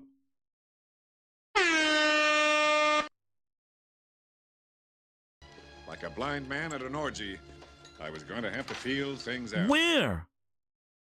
Orange Box. Left 4 Dead. The real Left 4 Dead. Like, what is going on? 1 versus 100. Like, old school arcade game collections. Like, we're getting those, I guess. The Orange Box is incredible. With Half-Life on. What are we doing here? Fuck those Olympics. See what else said about the Olympics. A Ninja Gaiden. Holy shit. Ninja Gaiden. Where? Dead or Alive. Where? Nobody wants to take a shot? No chance. EA abandoned Battlefield. We're not getting Orange Box 2, Lonely. We're not. Dead or Alive, dude. We got 1 wrestling game. Holy shit. 2K got WWE. That's it. Nobody can make it anymore. We usually get 5 wrestling games. SmackDown versus Raw. THQ was doing one. Now THQ did a horrible AEW one. It's craziness. Bloody Raw. Where? Like, what are we doing? Where? Left 4 Dead. Yeah, they're working on it. Everybody working on Track and Field. Yo, we have VR. Nobody did an Olympic game. What are we doing here? Holy shit. Is that a deal? No, I keep losing at deals, and I don't want to make a deal anymore. I am leaving, and you can't stop me. I'm packing my bags. Bad company? Dude, EA sucks. EA. Yeah, we're getting the brown box. That's right. Great ass! We're getting the brown box. Xbox had their own wrestling game. It's crazy. What bad company? EA, after Apex Legends, EA said, we'll stop making games. After Apex Legends, EA's done. What happened? What happened? What was it? Oh, shit, what the hell is it? What was it? 2 for 1? What was it? What was that game that they made? That co-op game? Party of 2? No, what the hell was that game that the EA made? That shit was awesome.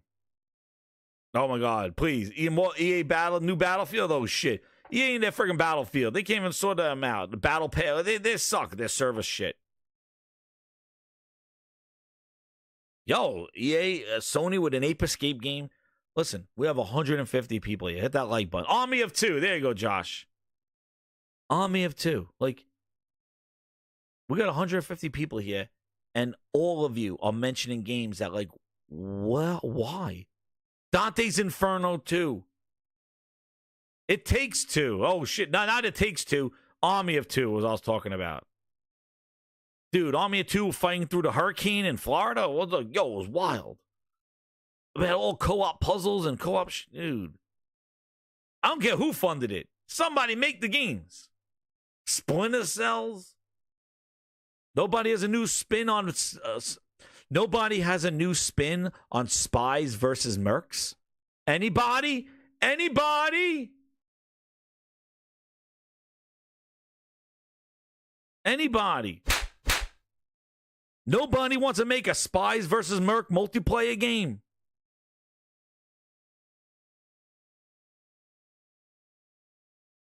Oh, wow. One person's in third person sneaking around, and the other one's in first person attacking.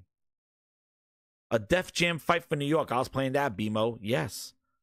Rappers fighting. Shit. Who's going to make the Kendrick Lamar and Drake fighting game? Shit. That should have been made already.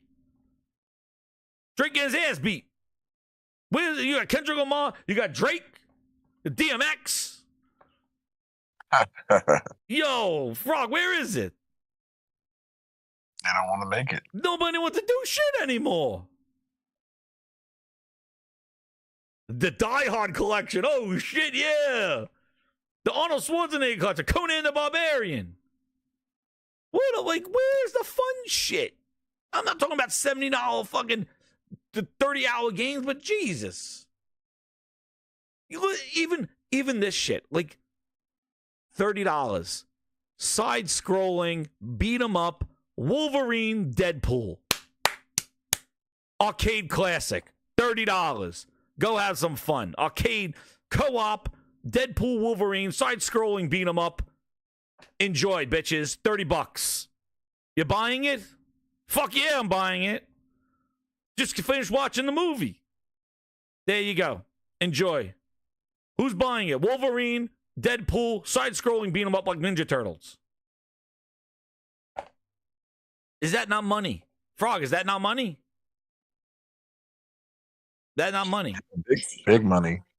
Shit, I'll even give the game. I'll even give the game away with a box of popcorn if you go watch the movie. Why didn't that come out? Co-op, Deadpool, Wolverine, side-scrolling, beat 'em up. Enjoy. 8 hours, $30. You got your money? I got my money. I'm buying it. And there'll be people that says no, fine, but that doesn't mean that it shouldn't exist. Why? Why is it not there? It is money. Hooked, it is. Who's not buying that?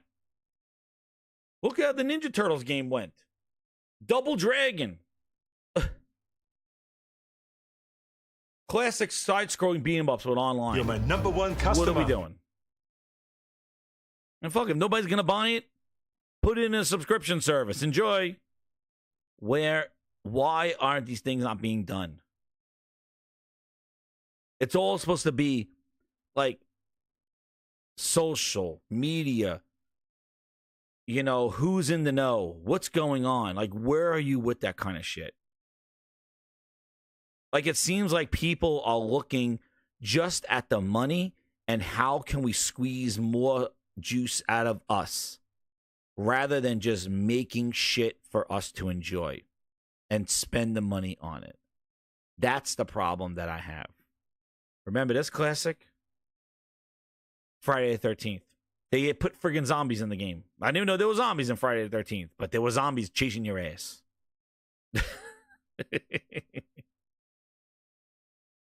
Didn't even know that. SOCOM, hey Sony, look what showed up, Sony. Get your finger out of your ass. Where is SOCOM? Not Concord. Where's SOCOM? You mean you changed it to the train? Yeah, used to be shithouse. Siphon filters. Where? Look at all these wrestling games. Now we get one a year. Look at all these wrestling games we're getting. Now one a year we get. But Toolman, what I'm trying to say in my rant is that social media has ruined everything. But why don't you embrace social media to make your game social media relevant? That's the thing. Look how many wrestling news we're getting. Craziness.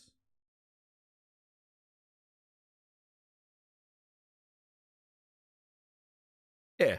There you go. Friday the 13th. Like, you make a game that uses social media to benefit itself. That's the problem.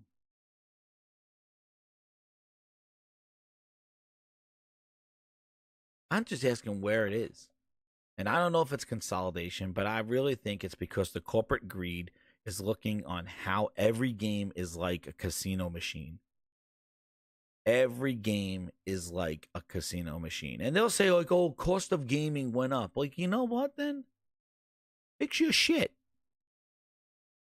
People can make stuff. What is this AI and all this other shit? People can make all this stuff in a blink of an eye. You don't need to be an expert. But the cost of gaming is going up. Well, then fix your shit. I would have made that Wolverine Deadpool game done. Steven Leon with the 10. He goes, my brother, I know you're a Giants fan. Oh, yeah. I can't watch that Hard Knocks. I can't watch it. I scream at the TV. That owner is a piece of shit, that freaking GM. I'm a 49ers fan. Well, my father-in-law is a huge 49ers fan, so I do root for the 49ers as well. I root for you guys. LT is one of my favorite LBs. Off topic. Fuck both of them, although I like Kendrick. Hey, man. We need a real fighting game between the two of them to really to see who wins. It's Snoop Dogg in there. Dude, Def Jam was crazy, man. Method Man was in there. And you know what else? I'm going to tell you another thing. The soundtracks of the games of old, man, they were friggin' banging. The music they had, the sound, oh, man, it was good. They had old school, new school music. The music, like, it was such a vibe. I don't know, man. I don't know. What's going on? I'm hoping. I don't know, man. I don't know what's going on. I'm hoping with GTA.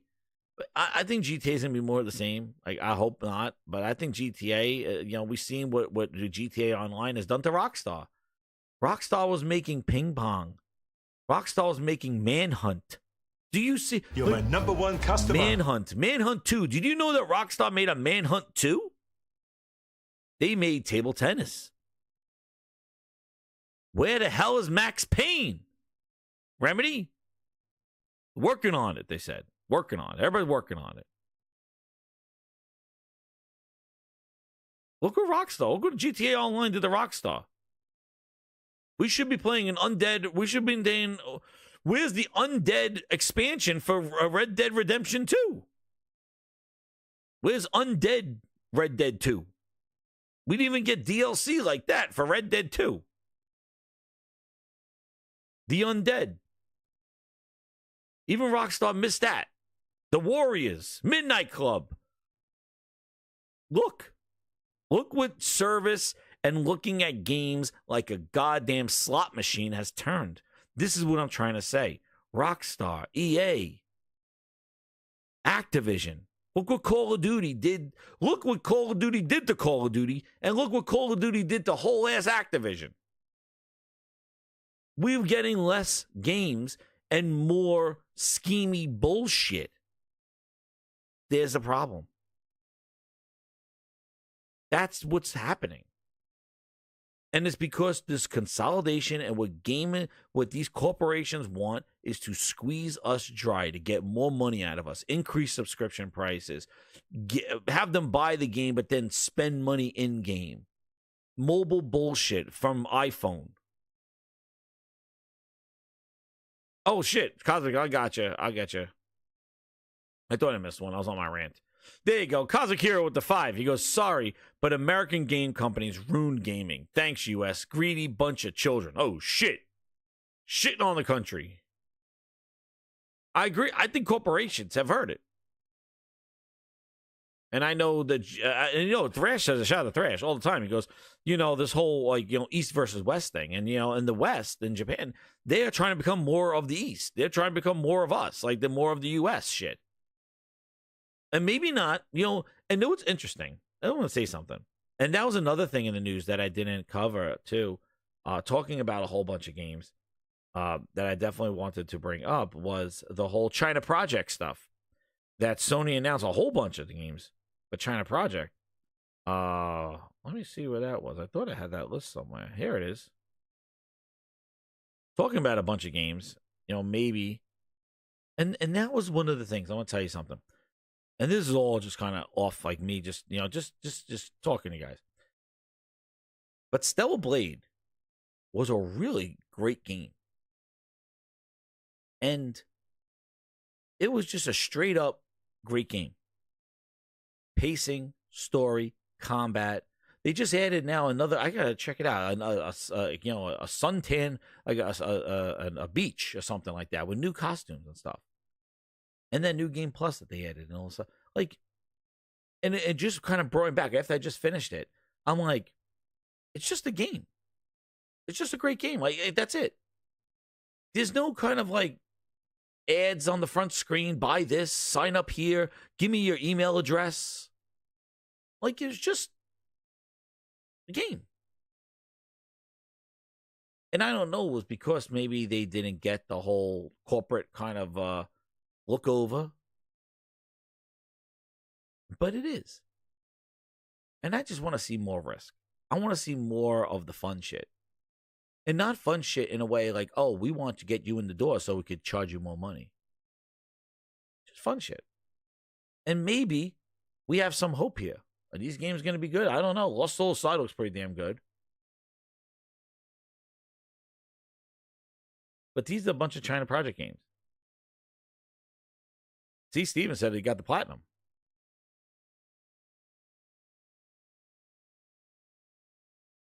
Oh, yeah. EA, Activision, Rockstar, Take-Two.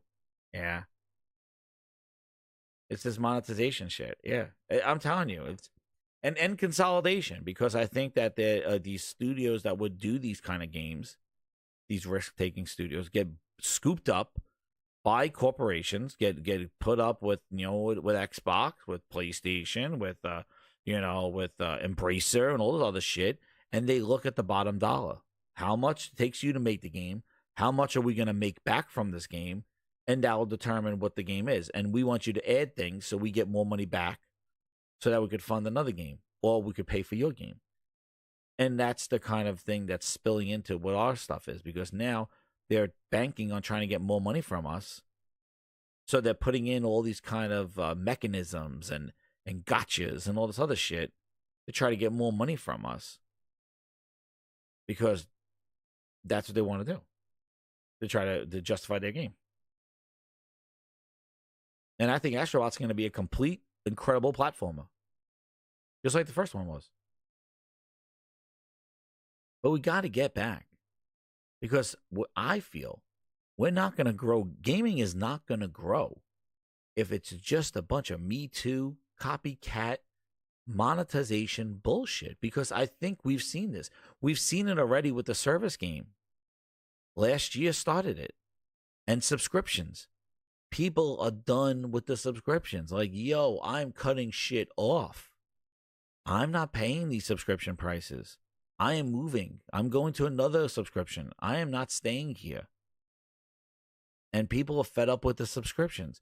And then they're fed up with the service stuff. How many friggin' service games are we going to have? How many battle passes do you want me to pay for? Because guess what? I spend $10 and only level up to level 25. The rest of the content I don't get to level 100 because I'm not grinding in your game, and I bought $10. But guess what? You don't give me the difference back. If I only locked 50% of the battle pass, you're not refunding me $5. No, you're not. You got my 10. So guess what happens? You're shit out of luck. At the end of the season, do you get the remaining battle pass items for 100? No, you lost it. It's a gamble. The battle pass is a friggin' gamble. You do it in 2 weeks, you do it in 2 months. If you don't, guess what? I keep your money and you don't get the content that you paid for. Because you didn't grind. What? I spent $10. I should get all the stuff in the Battle Pass, right? Nope. You got to grind now. You just paid $10 for the ability to earn it. That's what gaming has turned into. You paid $10 for the ability to earn the shit. But guess what? You don't get your money back. 50%? Oh, I only got the level 50 of 100. Well, sorry. Thank you for your money. Buy next season. Look, we even got more shit that you can't get. Because guess what? I'm paying for your Battle Pass, and I got to pay for that Battle Pass. I got Rocket League Battle Pass. I got Fortnite Battle Pass. Oh, and I got Apex Battle Pass. I got this Battle Pass. How much time do I have to level up to 100 to get all the content that I paid for already?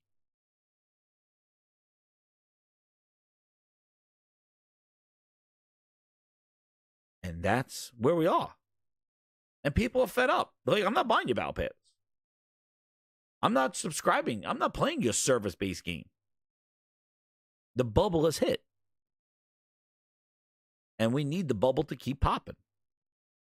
Because that's when these idiots will realize that, guys, the industry's not growing because you are not doing your job. Xbox, you are bailing out. You are hurting the industry. You're not helping it. Sony, show your friggin' first-party games and the quality of your PlayStation to get people even more excited for your brand. And Nintendo, 12 years, 14 years is enough. Put your Switch out this holiday. Enough of the bullshit. But nobody's doing their part. But they're sitting around complaining, nobody's growing. Gaming's not growing. We got to put our games here. But there's no golden goose. You make great games, people will play them. That's what you do. And sometimes they don't. And guess what? Then you go back and you make a sequel and you do it better. You're going to take some hits on the chin. And if it costs too much, then fix your goddamn budgets. I'm not fixing your budget. I don't give a shit. I'm not fixing it. That sounds like a you problem. Maybe stop doing lunches for everybody. Bring your own lunch. Maybe stop with the break rooms. Maybe stop with the coffee and booty. Working that ass. Great ass! Very calm down to this. Maybe stop skipping lunch. Maybe stop. And she's being sarcastic. I won't be coming back until Saturday when you leave. She's gonna try to stop me, but she can't run in those little high heels. Never see this face again. Fix your shit. I don't know. I don't know why it's expensive. That sounds like a you problem. That's what it sounds like. But I'm just like, it's crazy. Yo, Mash! Yo, Mash with another 10. My goodness, thank you so much, Mash. Mash is smashing. Mash smash. I'm gonna have to do a song. Mash smash. I'm gonna have to come up with a new Gaming Grindhouse song for Mash when he drops them. We'll have to have a little tune play. Mash, that's what you're gonna get, Mash. Exclusive. Mash with all his fun. We'll have to do like a VIP drop music song. I'll have to come up with one when they drop. When we got our VIPs getting dropped, we'll have to get a VIP drop song. But thank you so much, man. 10 VIP grinders. Add them to the wall. Use your emojis and definitely check out some of those classic VIP videos that I got out there and new music as well. But yeah, but thank you again, Mash. I really appreciate it, man. Giving them a who got him? Flippe Silva, Carbone. Oh shit, Ash Tats got him. Kevin George, John Dexter. Hey, if you're new here, Jack K. If everybody's new here, hit that subscribe button. We're on our way to 3,000 subscribers. But my rant is over. I don't know, PC Metalhawk. I don't know if Sony's gonna have a show. Who knows, dude? If they don't, it's getting wild right now. I don't know what's going on, but somebody got to have a show. Something's got to break. But Grinders, awesome show. thanks again to all the super chats, all the VIP gifted, all the VIP upgrades and everything. Thank you again to Mash. Thank you again to a shout out to everybody who dropped them. Mash, Stephen Leone, shout out to you. Shout out to Ron M giving out those VIPs. I really appreciate it because that gives everybody access to more content from the channel. Also, they get to get some of the music samples, and also to get some of the Ask the Gaming Grindhouse, which we'll be having another one in another few weeks. Another couple of weeks, we'll do another open VIP Ultimate Grinder session where everybody could jump in. But yeah, and again, I don't want to be a downer on this shit. It was just something that hit me as I was playing all these old libraries of games and just kind of remembering that stuff, and then seeing, and then just kind of like, just thinking about what's going on. It's breaking news. PSV sales explode. I'm sure they do. It's on sale, dude. That's a great price for a $350. Pick up another one. Not bad. And also the other thing too with PSVR 2 is they're giving games now with the subscriptions as well. So you don't have to keep buying all of them. You get a whole bunch of games if you're already subscribing. So yeah, it is going up. But hopefully, it's not just because of the PC push. I hope. We will see. But yeah, it's a good price for it. It's a quality headset. And the fact that it works with the PC now too, dude, I'm very interested to see how it's going to function with the PC. So I'm very interested to see how that is going to function. But yeah, you know what? We're going to leave you guys out with a tune. Yo, Frog, do you have any closing statements?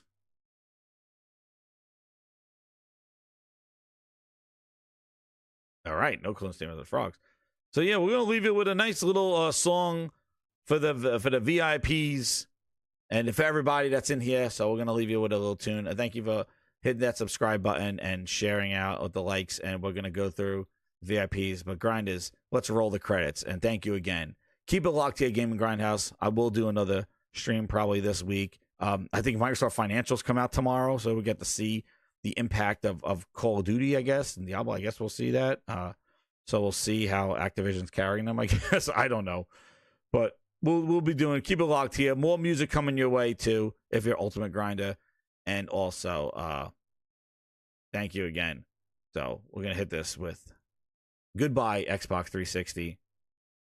It was great having good memory down lane. A little bit of a retro episode here. Good night, everybody. Hit that like button. And check out all the VIP memberships and also Ultimate Grinders. If you want to upgrade now, you got a VIP. You're going to get all music day one in a playlist. Check it out. Gaming Grindhouse music coming your way. Thank you again, Grinders. Roll the credits. And an era store is closed. Games we loved may never go. Time when Xbox truly shined. Red Ring tried but couldn't bind. Spent our days with joy and thrills. Controllers in hand, hearts to fill. Each game a story to unfold. Memories now turn to gold. Goodbye Xbox 360, farewell friend. Our adventures had to end. We'll remember every quest. Days of gaming at their best.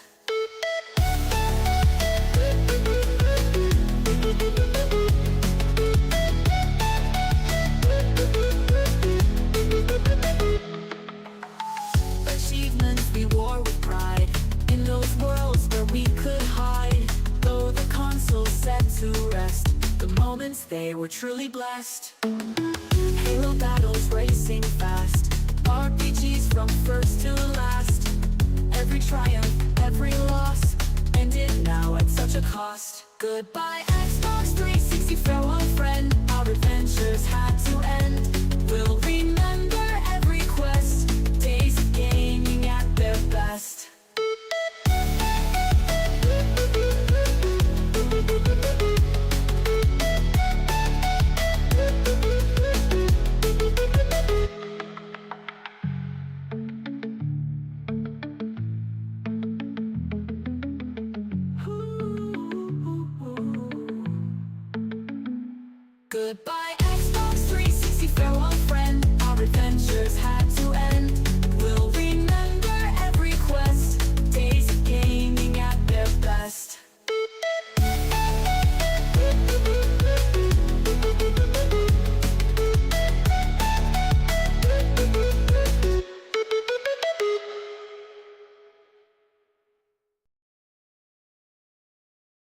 Thank you again, Grinders. Good night. Hit that like button, share it out, subscribe if you're new, and enjoy all the great memberships.